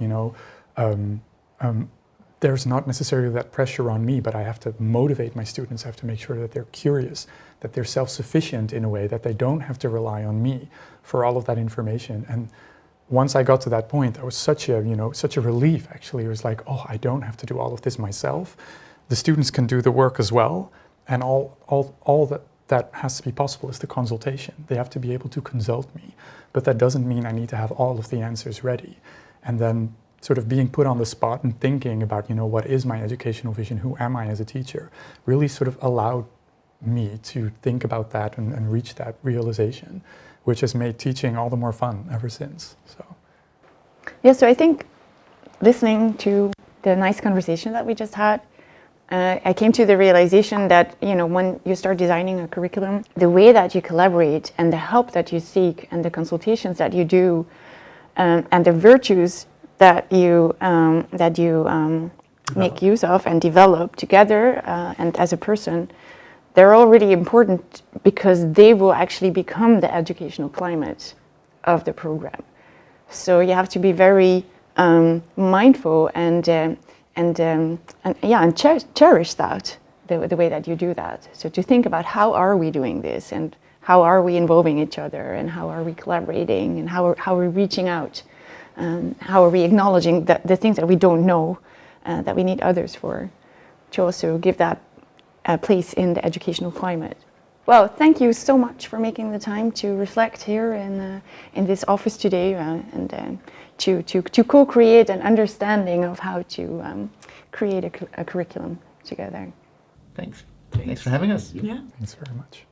So that was a really interesting conversation to watch with all these people involved from different roles and responsibilities. And what stood out to me is that when you're all developing simultaneously, but you have to create a coherent curriculum, I guess it's really difficult to imagine what the endpoints will be of all those courses. And I can also imagine it could be quite chaotic. What was it like for you? Well, yeah, so the start of that process is very chaotic because you're not only worried about your own course, but also how does it align with all of the other courses. But I think a huge advantage of working together as a teacher team, say through a UTQ, developing your courses together, you really get an inside look on how these courses are being designed, what kind of learning activities the teachers are using, what kind of assessments the teachers are using, and that gives you an opportunity to discuss with each other. And this is really insightful because it does give you an idea of where are my students at, what other things are they learning, and how can I plug into that. For me, that was especially interesting because I was designing an ethics course, which I think plugs into everything. Then again, if you're educating interdisciplinary researchers, then you really want to take that step from multidisciplinary to interdisciplinary. So not just lots of courses next to each other, but courses that plug into each other, that are interwoven to a certain extent. So what would you recommend the next team of developers? How should they approach like co-creating the courses? I would say look at what everyone is doing, but also try and zoom in a little bit. So also think about what kind of assessments are other people doing in their courses and how can I complement that? So it's really good to think about these kinds of things. If maybe one person does a presentation, another one does a multiple choice exam, another one does an essay, for example, or more creative forms of assessment. So it really gives you a nice opportunity not just to design a course, but to design a curriculum together. Yeah.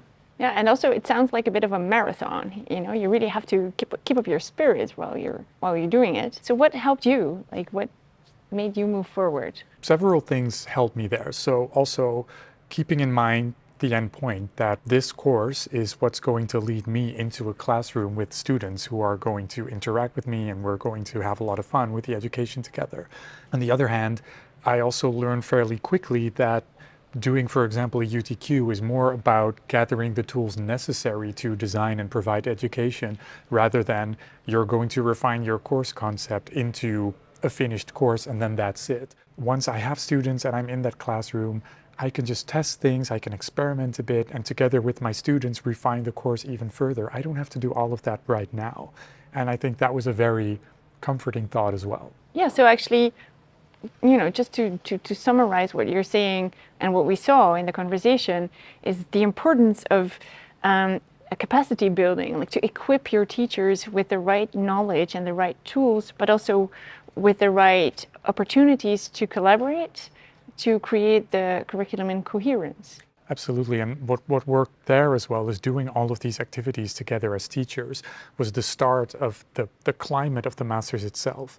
So having done all of that together, being familiar with each other's courses, but also maybe with each other's insecurities and vulnerabilities, that really helped us warm up to each other. And to this day, I think that fostered a climate where we have each other's backs, where we help each other out, and we know what everyone is doing, more or less, well enough to help them if they need it. So I think it's really practical and strategic to check in your organization what is in place to professionalize teachers and how can you disclose those resources? What's necessary for that? Chris was also saying something very important, and that's to also have your student, always have your student in mind while developing. And Binneke has some very important things to say about keeping your student in mind while designing your program. So let's listen to that. Then I was so curious to know, so what surprised you, because you're working with students now, what turned out differently than the way that you designed it? Whoa, that was actually the one thing that everyone was already predicting, everyone knowledgeable. Like, so if you think you understand the study load for the students, multiply by 3. Yeah. And that actually was true. Well, we were sort of worried like, oh, is our programs not going to be too light for a research master? But then with everybody's enthusiasm, the program is really, really heavy. If we would have listened earlier to what everybody was saying without having our first experiences, we could have just downsized the study load by 30%.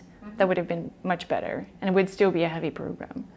So that's what we're doing now for next year. Like, yeah, that was my question, because sometimes people have this odd idea that in one time you have a program, but that's not true, right? Of course not. No. You keep on developing. You're never finished, I think. When I used to design a lot of programs, I would always start with what situations are students confronted with once they're finished with that program. So I always start at the end, and then I go back to the regulations, and what it needs is structure. Now you can either structure the courses, but it gets you stuck, right? And if you're truly innovative, often that doesn't work. But if that is not your organizing principle, then what is? Now for you, that was the student journey. And in that student journey, there were particular steps. Now each step has behavior, but also has like knowledge and insight. So how do I structure that? And that is the most important, and that's always referred to as the second standard, but that isn't important. But what you should know is that student journey should fit the labor market and also the point of entry of that student. And then there's these examinations, and it's really a tough criteria in the Netherlands, that these examinations should fit your level and orientation, and your examination should fit the learning journey that you've just been designing. And if there's a misfit between the examinations and the learning journey, or between the learning journey and the level and orientation of your program, it won't work. Finally, I would always have like a student committee, and if I would have colleagues that would react a bit cynical or negative, I even would ask them to counter design things that I would design, just to sharpen the focus of that program. So there are lots of ways how you can deal with red tape or negativity or people not believing in your ideas.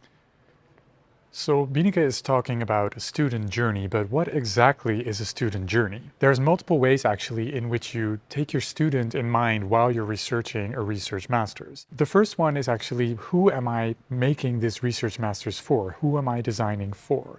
So how will my student feel throughout different points of the research master's, and how can we accommodate these feelings? How can we make sure that the student navigates the whole program comfortably? Another important aspect of student journey is, what kind of student am I actually looking for? It's very important to think about what kind of student you want to attract, what their profile is, and also where you can find them and inform them about your program. So you have to make sure to design an admissions procedure that fits the purpose of your research master's. For us, what we did is focus on the narrative CV rather than a more traditional CV which lists achievements. In the narrative CV, we want to make sure that a student exhibits the things that they want to exhibit about themselves, what they think makes them a good match for our program. But more importantly, during the admissions procedure, we want to make sure that we as a program are a good match for the student and that we can offer them what they need in their educational experience. Now, at the end of all of these student journeys lies one thing, which is a diploma. But we have to make sure that that diploma actually means something. And for that, we need to get accreditation. And in the Netherlands, we get that from the NVAO. During this accreditation procedure, there's many questions such as, how do you apply for that? How do you prepare for that? And what kind of conversations do you need to be having?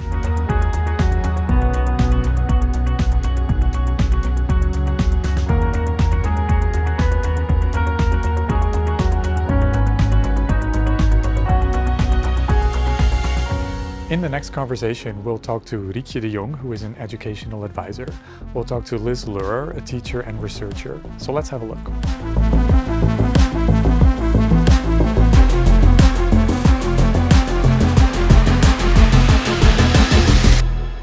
So good morning. It's really great to have you here to reflect upon the accreditation process. And I think it would be really nice to see like what happens in an accreditation process, what were your roles in there, but also how can you take charge of such an intimidating thing where it's really all or nothing. Like you either make sure that the diploma of your students is worth something, or they say, nah, this isn't worth anything. Start with, what was your role in Rietje? My role, my main role was in the preparation of the accreditation, in helping developing the dossier. Like this one, right here? That one, yes, very nice, yeah. I switched roles and became a member of the panel because I have been secretary of accreditation panels. So I know the process from the different side. So that was quite different for me, and I became really a little bit nervous by meeting the panel and have to answer their questions, not knowing what that will be. So what was your role in this? So I was a core teacher for the program, so part of what I was doing was helping develop the program. So I was developing my course for the master's program, which is Governance in Genomics, and helping with the team developing the GATC assignment. And then we also got to take part in also the site visit of the NVAO accreditation. And that was when we were assessing the learning activities and assessment for the students as well. Yeah. So how did you prepare for that site visit? I think one of the most useful things that we did in the process of preparing for the site visit was having the mock site visit. And that was a huge help for us. Part of what Rieke was saying is that it's very hard to anticipate what questions the committee will ask.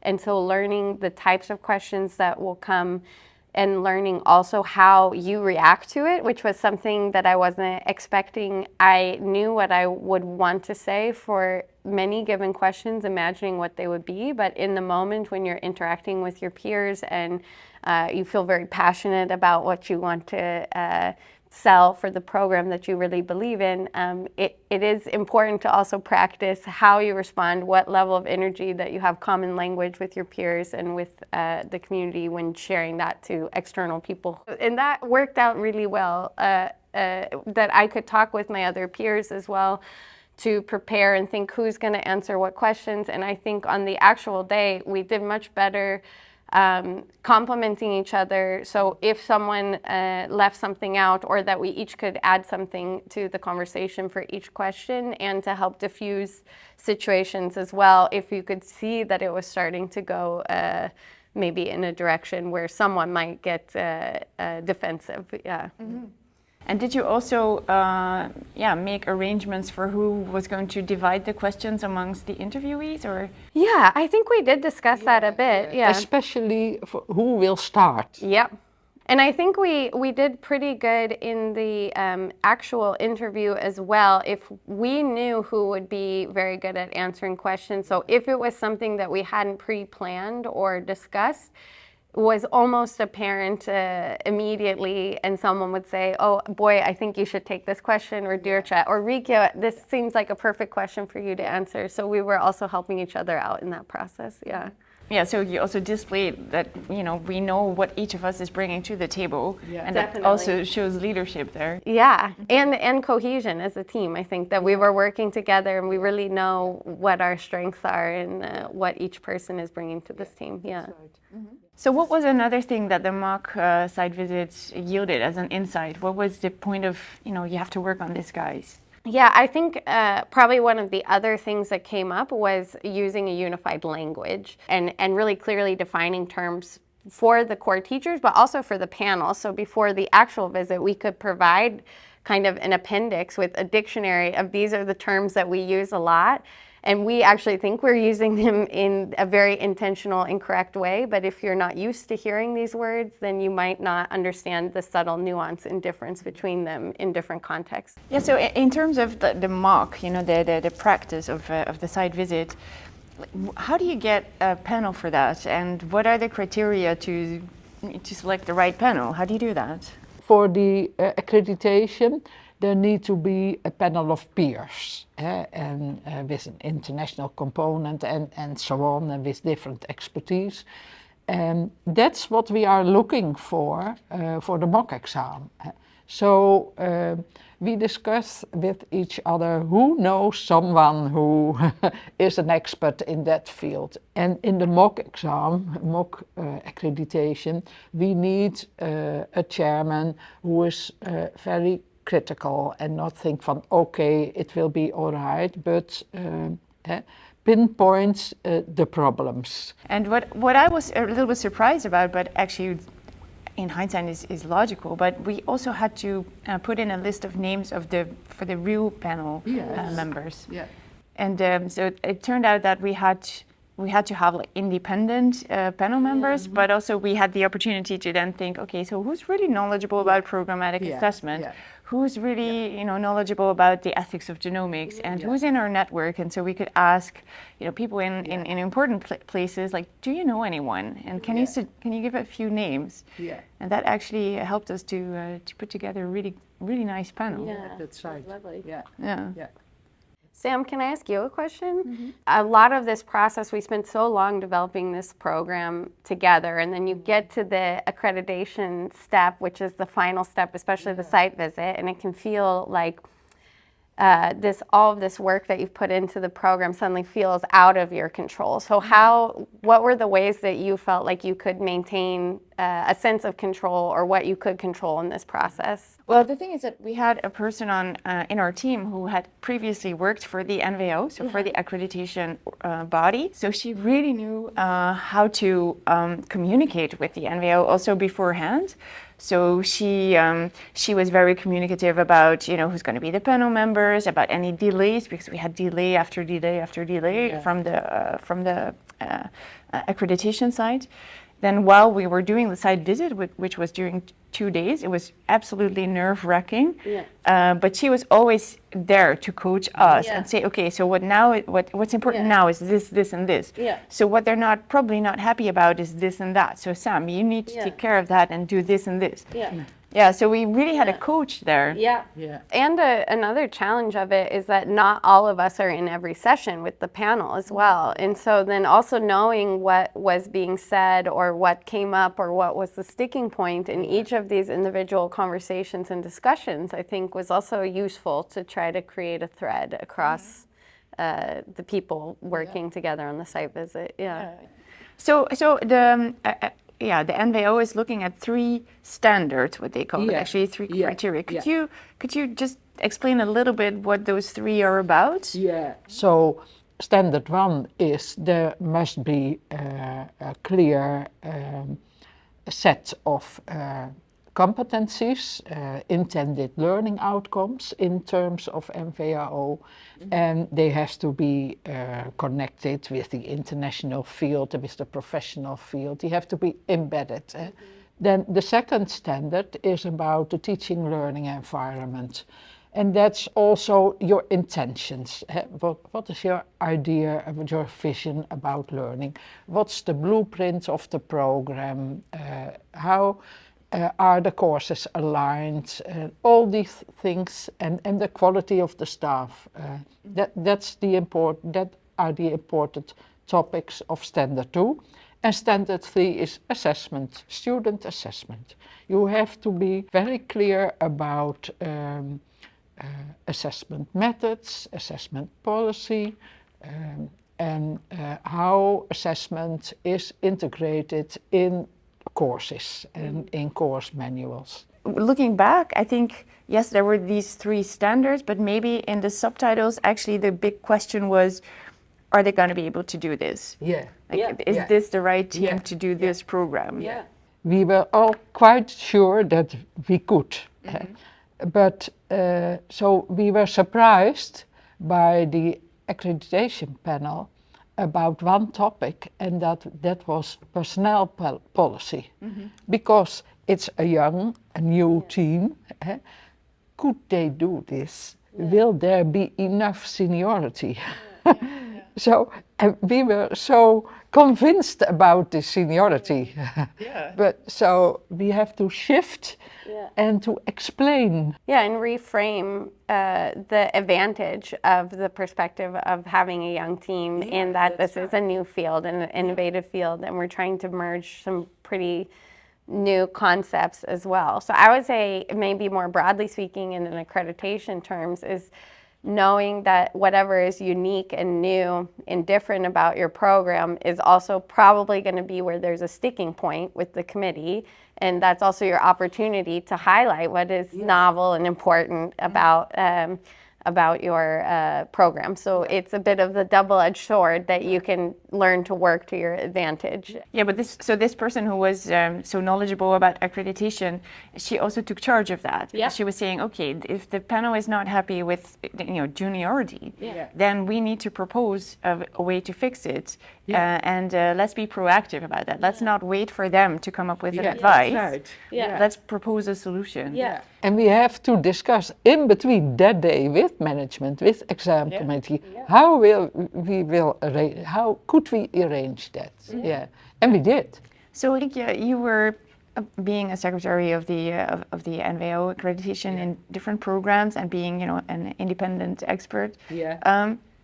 Were there best practices or also mistakes that you then also took away from? I think so. I think the main point is the element of team building.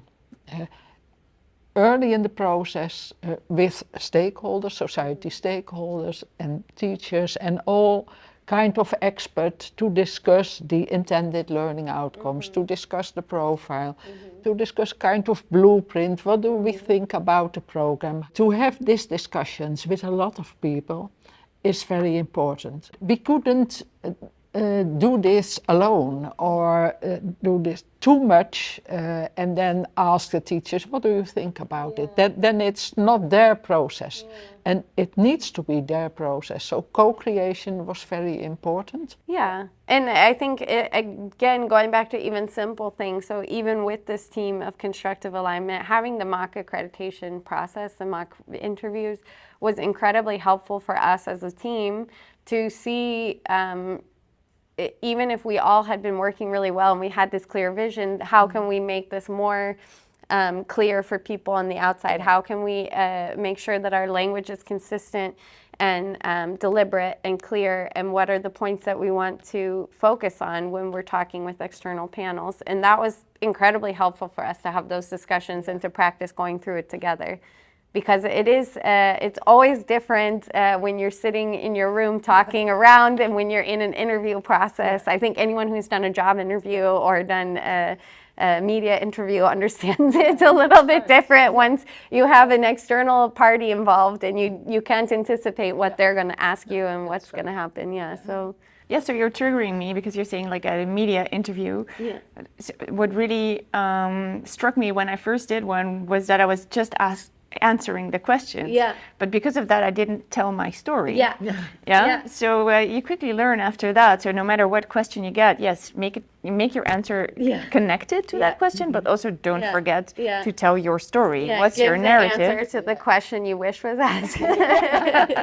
Indeed. Yeah. It's also a way of taking charge, like being certain that you as a team are like, okay, what is this interview? What should it display? What are the main takeaways from this interview that the panel should hear, and make sure that it's being spoken out, so that no matter what the questions were, the story would be told. Yeah. And I think we did a good job of that in the end. It worked out well. Yeah. Wow. We're running the program, so yeah. Well, I think we covered everything that we should cover. So we'd like to thank you very much for this really insightful and nice conversation. Thank you for the memories. Yeah. So that accreditation was nerve-wracking. What an experience. You can say that, yeah. It was very, very nerve-wracking. But on the other hand, I felt we were prepared as well as we could have been, which was very important. One of the things that we did that really prepared us to know what language to use and to know that we had the right people was the mock interview. And for that, we relied on our networks. So having that group of, critical friends was essential to the success of the accreditation. Also because they could almost be stricter even than the real accreditation would be, because they knew that's what they were helping out for. Being under that magnifying glass was, on the one hand, terrible, because you get a lot of critiques that you're not necessarily expecting. But on the other hand, it's so valuable and so essential for once you start to do the actual accreditation. So for example, the fact that apparently the course coordinators were expected to already have completed their PhDs, when in fact some course coordinators, including me, had not yet done so. So that was actually a fairly big obstacle. So what happened there? During this accreditation process, which took place in two days, this happened the first day, we were so anxious. We were really, really nervous, and it felt like this whole accreditation thing was sort of slipping through our fingers, right? That we could potentially not make it. But I think the turning point there was that our quality assurance expert was saying, well, we have an opportunity here. We heard the panel. What solutions can we come up with ourselves that the panel can be satisfied with? And instead of waiting for the panel to ask for it, we proactively said, we want to make use of that 15-minute time slot for any, leftovers, because we have something important to discuss with you. And that was actually quite convincing, because we had an opportunity to show some leadership there.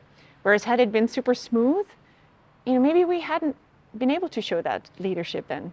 So, yeah. And in that procedure, it's not all about attitude, but also about knowing exactly what's going on across these days of accreditation, because many different conversations are happening very quickly, one after the other, with lots of people involved. How do you take charge then? How do you basically control something like that? Have the right people for the right interview. So we did swap some people there after the mock interview, and also the mock panel confronted us with, oh, you're not seeing the same things here. You're not speaking the same language, which actually is so important when you're trying to sell your product. So we actually really needed a mission control to check with every group that had been interviewed, okay, what went well? When were the panels smiling? When were they not smiling? What was your gut feeling? When did you get the feeling that they were happy with your answer, but which answers were still doubtful? And putting everything together, we could make sort of a proactive, proposal for solutions. And the panel really appreciated that. That was really a turning point in the accreditation phase. Yeah.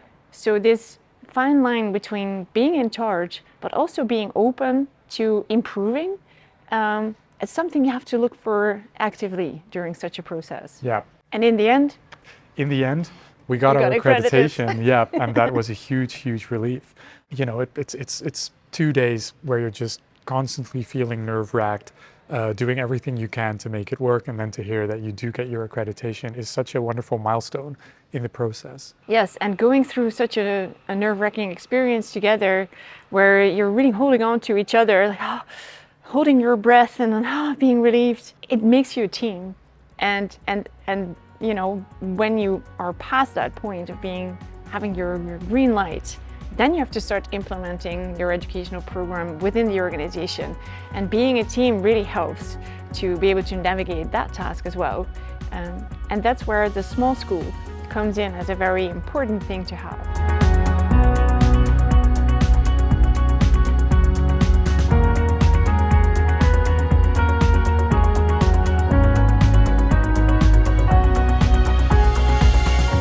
How do you make sure that once your research master takes off, everyone has a sense of belonging, that everyone knows where to go if they have questions or need something? How do you make an environment in which it's acceptable to make mistakes, in which you can comfortably make mistakes?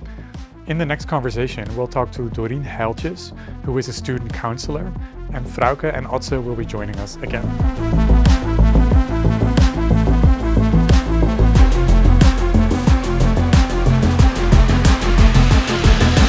So today we're going to have a conversation about the small school approach, something that's been quite central in the development of genomics in society.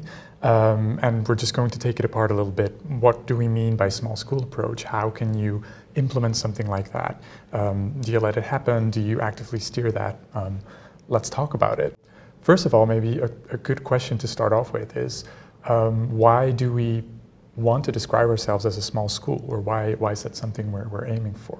With the small school is actually based on certain principles. So short lines of communication, trust, room for growth, and not just room for growth for students, but everyone involved in the program.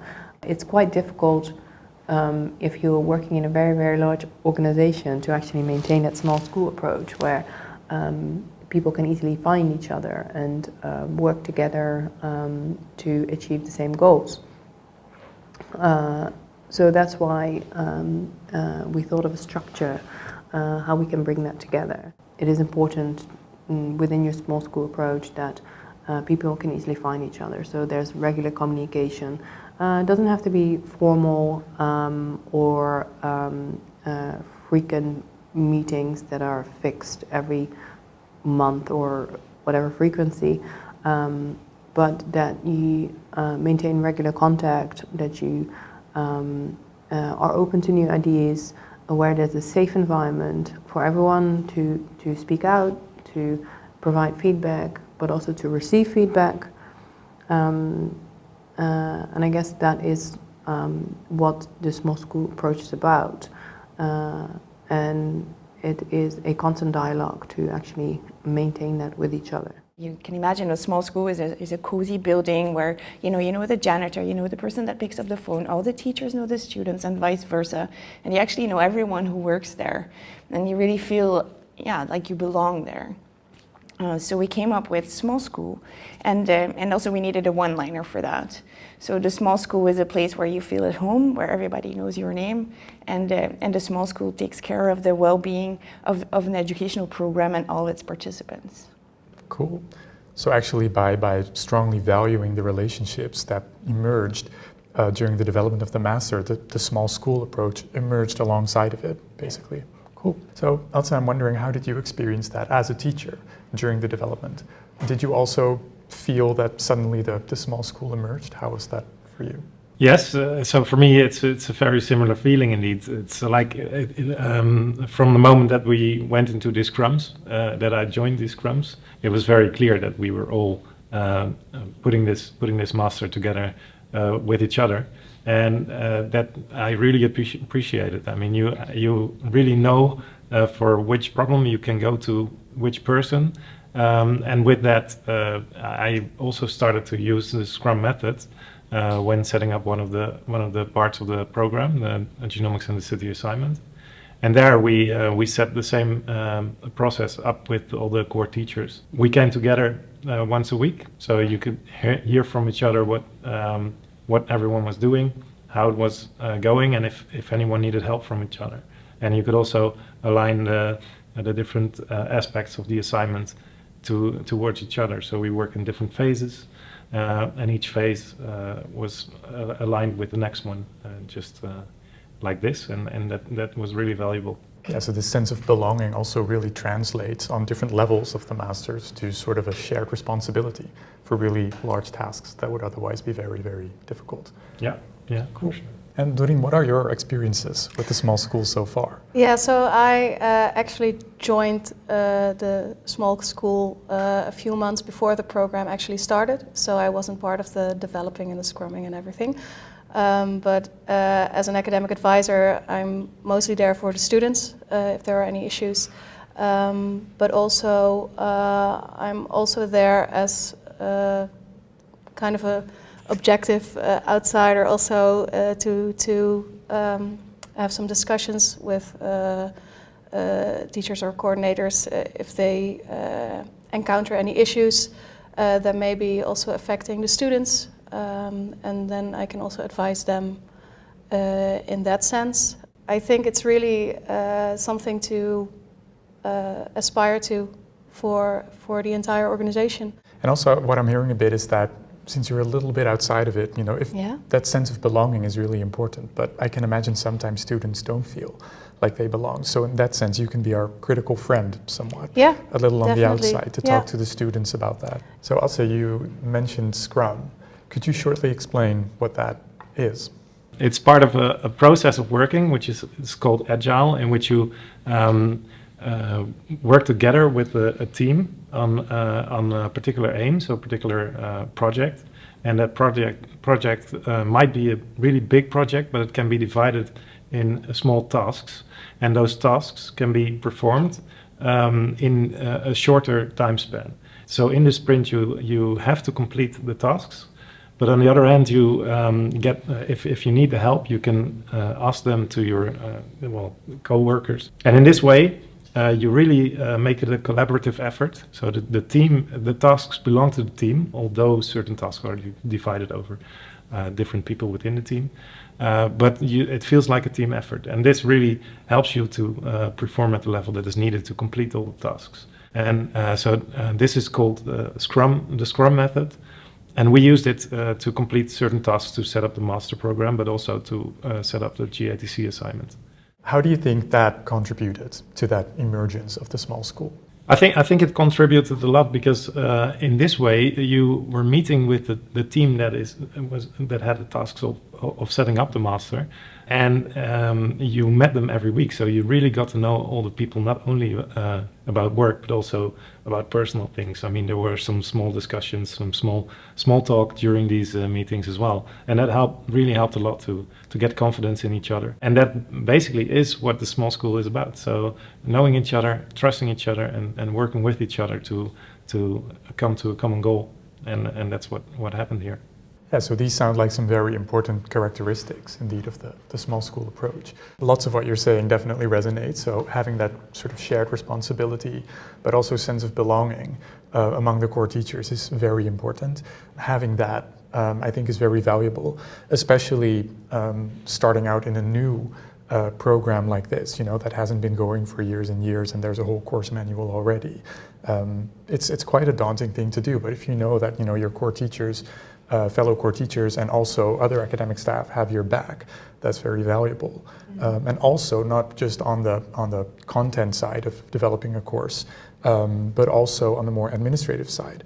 So knowing that I can just invite an educational advisor for a coffee if I want to double check, say, an assessment that I'm planning is extremely valuable, and that I don't have to, go through all of the bureaucracy to get an appointment, perhaps with someone who might review my work and will send me an email 3 weeks later.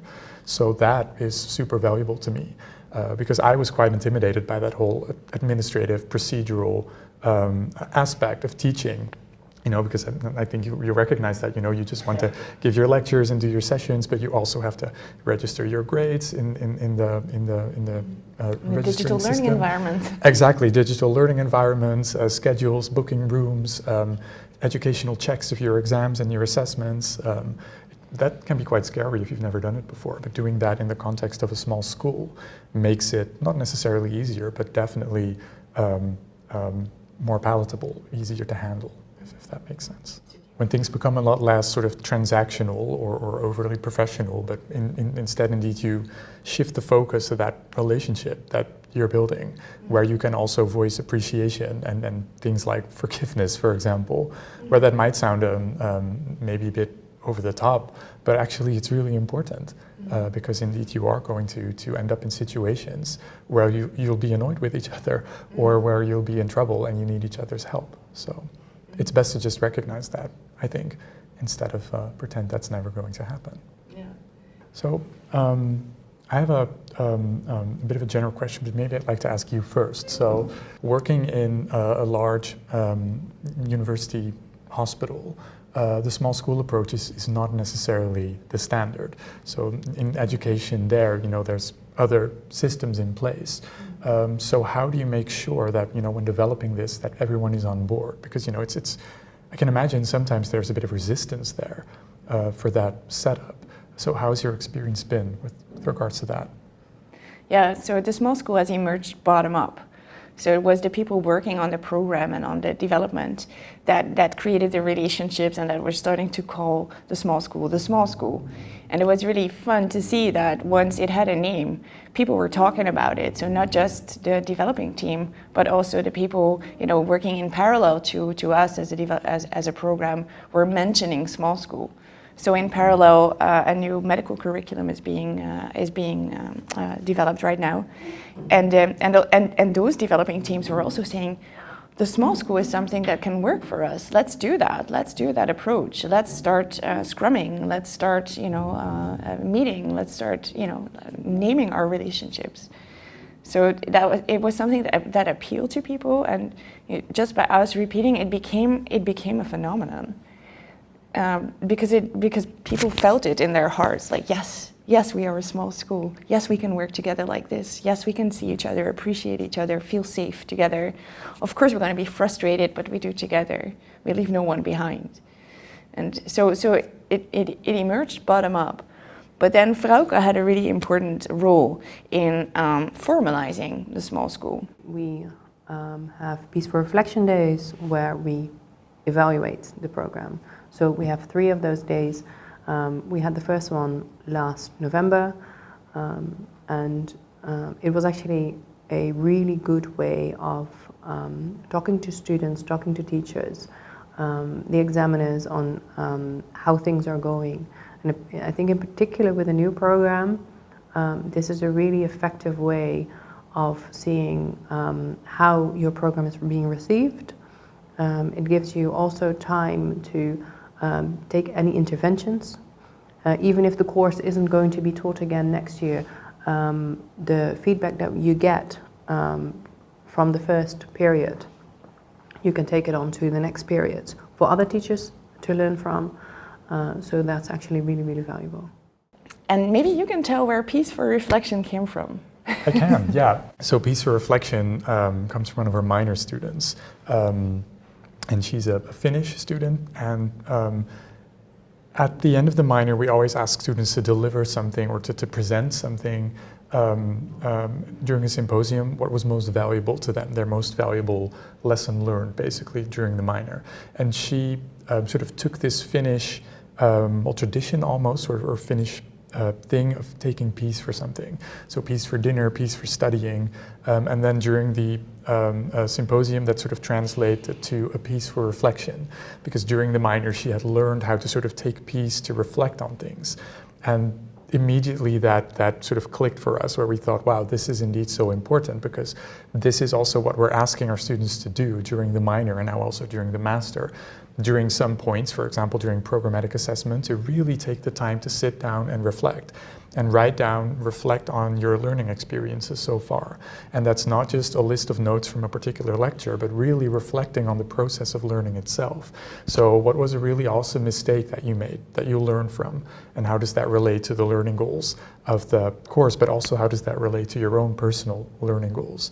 So we took that piece for reflection and implemented that also in sort of evaluating our master's program, where with the small school, with all people involved, we take days where we have time, despite busy agendas, we just have time to reflect on, say, a particular course or the master's itself, or how the students are feeling. The students are present as well. So we don't just do reflection, but we take actual peace for reflection, which is an essential ingredient if you want to do good reflection that I think a lot of people tend to forget. So it's a very mindful way of evaluating your program, but also with each other, within the small school, within the relationships also of the small school. Yes, and typically evaluations are maybe done by using surveys or just, per course, evaluate how it's going. And the piece for reflection put us all in the same room with the students, with all the courses of the first period, with the educational advisors, with someone from the examination board. You were even in the room, like student counselors. This allowed us to reflect on how well the program was doing, but in coherence.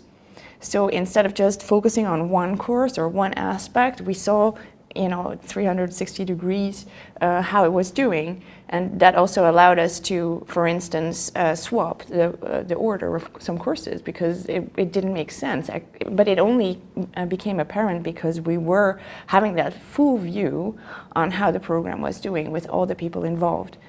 What also stood out during this first piece of for reflection session was that the educational advisors in the room, they were really listening and being inspired to take the best practices that they were seeing here back to other educational programs and vice versa. So they said, oh, I have an example from there, maybe that could be applicable to you guys.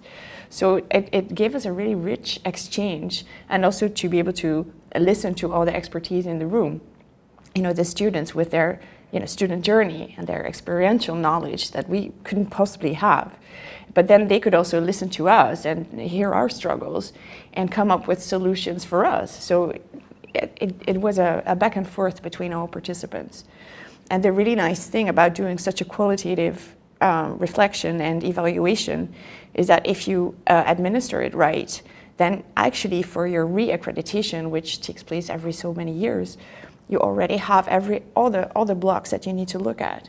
You don't have to do 4 years of retrospective analysis and see, oh, how did we do actually? Because you're just doing it along the way. And that also was something that Frauke came up with. Like, if we approach it this way, then it will be really easy for us to do re-accreditations, because we'll have everything ready. It's just a matter of pressing enter and getting everything out of the system.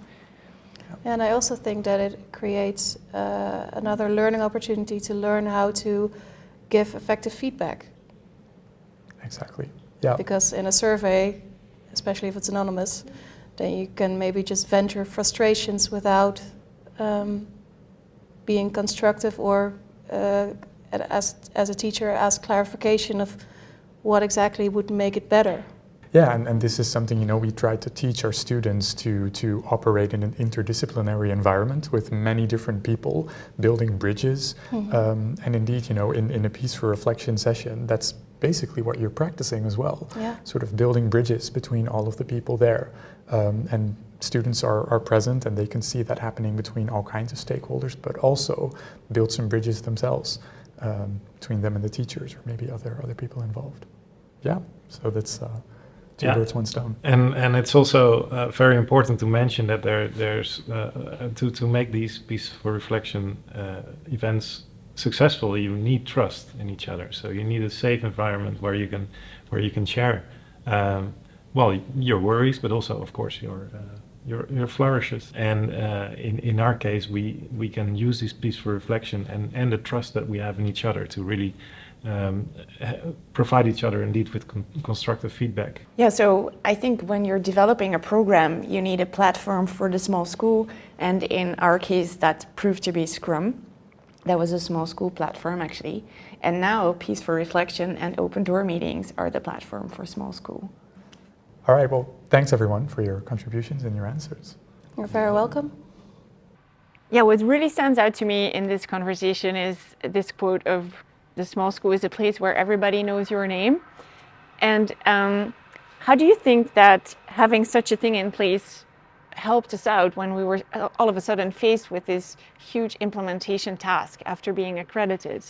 So what really struck me at that moment is that I had to do all of these things that I had never done before or really didn't have any knowledge of either. So you need a comfortable digital learning environment, for example. You need a timetable and you need rooms to teach in, actually. And then you're not going to do all of that yourself as a course coordinator, but you're still responsible because you are the contact point, say, for the students. You have to make it happen. So I felt very comfortable knowing that we were moving towards this small school approach, and I think quite early on in the process it did feel like that because I knew who was in charge of the timetables, I knew who was in charge of the digital learning environment, so whenever I had questions, I had email addresses, I could reach these people and they could help me out. And what I liked about that is that I knew who these people were. It wasn't just an email address, but I knew who that person was, what they were doing, and how they had been tagged along so far in the process. And once again, if you want to make that happen, you have to have good relationships with each other because everyone is doing something new. It's quite scary, not just for the teachers, but maybe also for the people making the timetables or the digital learning environment. So you want to have that sense of belonging, that you're doing this together, but also that it's completely acceptable to make mistakes and that you kind of anticipate that because you will make lots and lots of mistakes. Did you make any mistakes? So many. Oh yes. For instance, the very first time that we had an assessment, we were really late or afraid to be late with entering our exam into the digital environment where it could be like a digital assessment. But so what I did then, in line with small school, I asked for a coffee date with the person in charge of the digital learning environments, and I said, look, I know that I made a mistake and I'm so sorry, but I can also tell you right now I'm going to make many more. So how will you be able to forgive me? What should I do for that? And then he just started to laugh and he was like, of course you're going to make mistakes. What are you thinking? And to make that explicit, that's actually what became sort of the character of our small school. So put a name on it. Also, small school is putting a name on it. So what I hope that you can take away from this is that you can be mindful of how you set up your organization, how you're going to meet each other, how you're going to make agreements, how you're going to be mindful of what win everyone should be able to take away from it, but also how you can put a name on it and how you can make it sustainable instead of just one project, to be in it for the long run. What do you hope that people will take away from it? I hope that people take away that, you can plan everything as well as you can and that you have everything thought out and waterproofed your entire program, but human relationships, you can't really waterproof these. You can't really plan these. These have to happen organically, but what you can do is facilitate the right conditions for these relationships to flourish. But it takes a little bit of a hands-off approach sometimes rather than, a hands-on. So that's what I hope people will take away. And it also says something maybe about everyone's leadership in this situation. Because when we're talking about acknowledging all the different fields of expertise that are needed to build the small school, then we're asking a lot of leaders on board. And actually, Bineke was saying some really interesting things about leadership. Now you're a leader, yeah? So what does it require in terms of leadership? Because I admire you, right? Because you have a way of getting people along, as you did with me. Not for everybody, but what is it that you think makes other people do that? In terms of what is your leadership there? That's a really difficult question. Well, I think I was in a leadership course, and I had to do a sort of a final reflection on my personal leadership. And when I was thinking back on the really decisive moments, for instance, in the development of the research master, every time that I showed sort of my leadership was every time that I said, I cannot do this, can you please help me? So recognizing the leadership of others and having faith was very important in that. Sometimes we literally ask people like, so maybe you know, this is not your daily, this is not what you're going to do on a daily basis, but you're just going to do this for this program. We really believe in it, but what do you think of it? Are you willing to free up your time or to spend your energy? And do you think you can contribute to that? And do you think you can, you know, co-own it with us? So I think it was really in that where the acknowledgement of co-ownership and co-creation that made the magic, I think. Yeah, so being able to grant other people their talents and praise their energies really helps in that sense, right? And it is not about coordinating the tasks and the pockets that need to be done. And that is, and did that also help to get your team prepared for the final stage, like starting the program? Yes, because I think everybody so we are a very horizontally organized program. So we have like, of course, we need to have titles because that's how the world works. But in reality, everybody has authority over their course and has authority over their experience, and we consult each other. So we make decisions by consultation. So I think it definitely helps because nobody in the program who's now working on it is getting sort of paid for the hours that they should get because they spend much more energy and time on it than what's formal.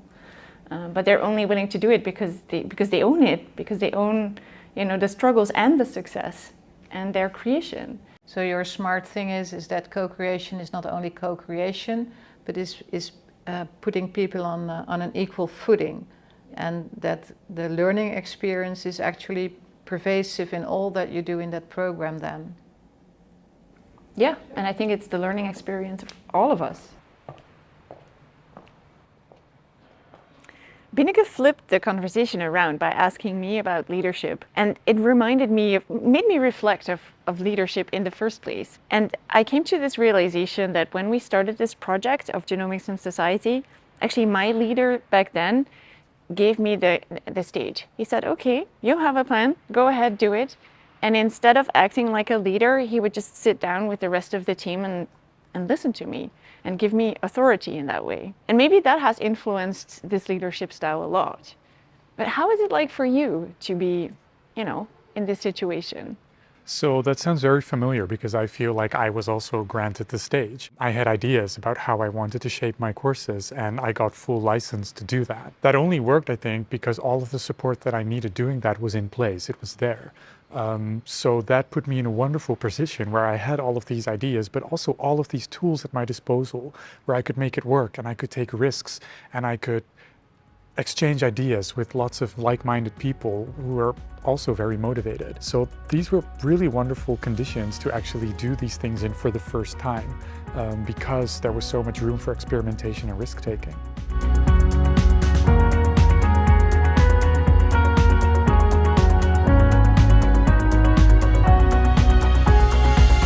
We arrive at the end of our journey here, and we went through a lot of steps to get here, steeps and lows, but I think it's important to stress a few more things. Yeah, so I would say there's a really important point in the way we spoke about all of these steps as if we distinguish them from each other.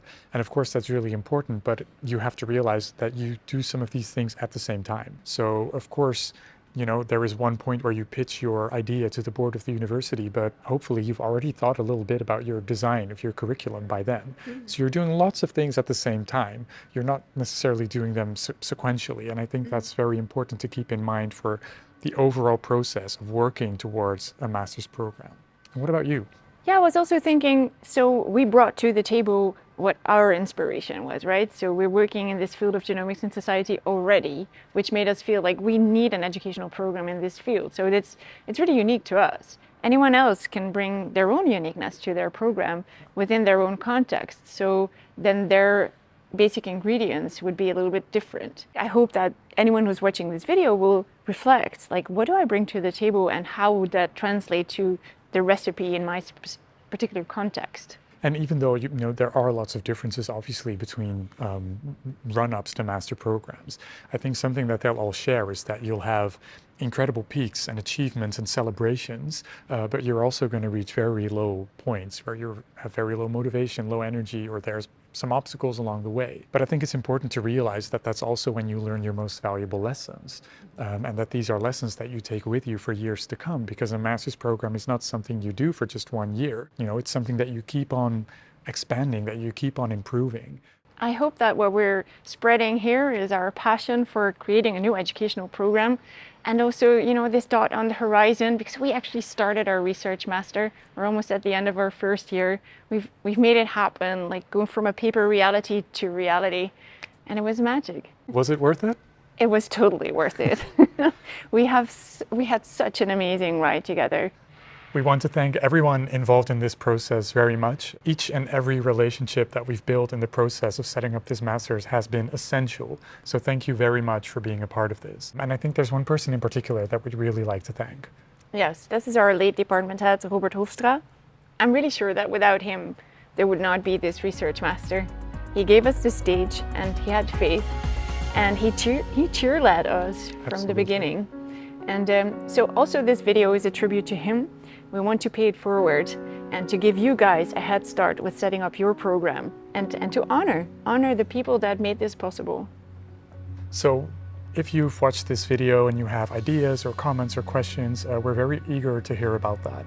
So here's our contact details, and don't hesitate to contact us with any questions or comments that you have. Yeah, we look forward to interacting with you. Good luck, have fun setting up your educational program. Good luck.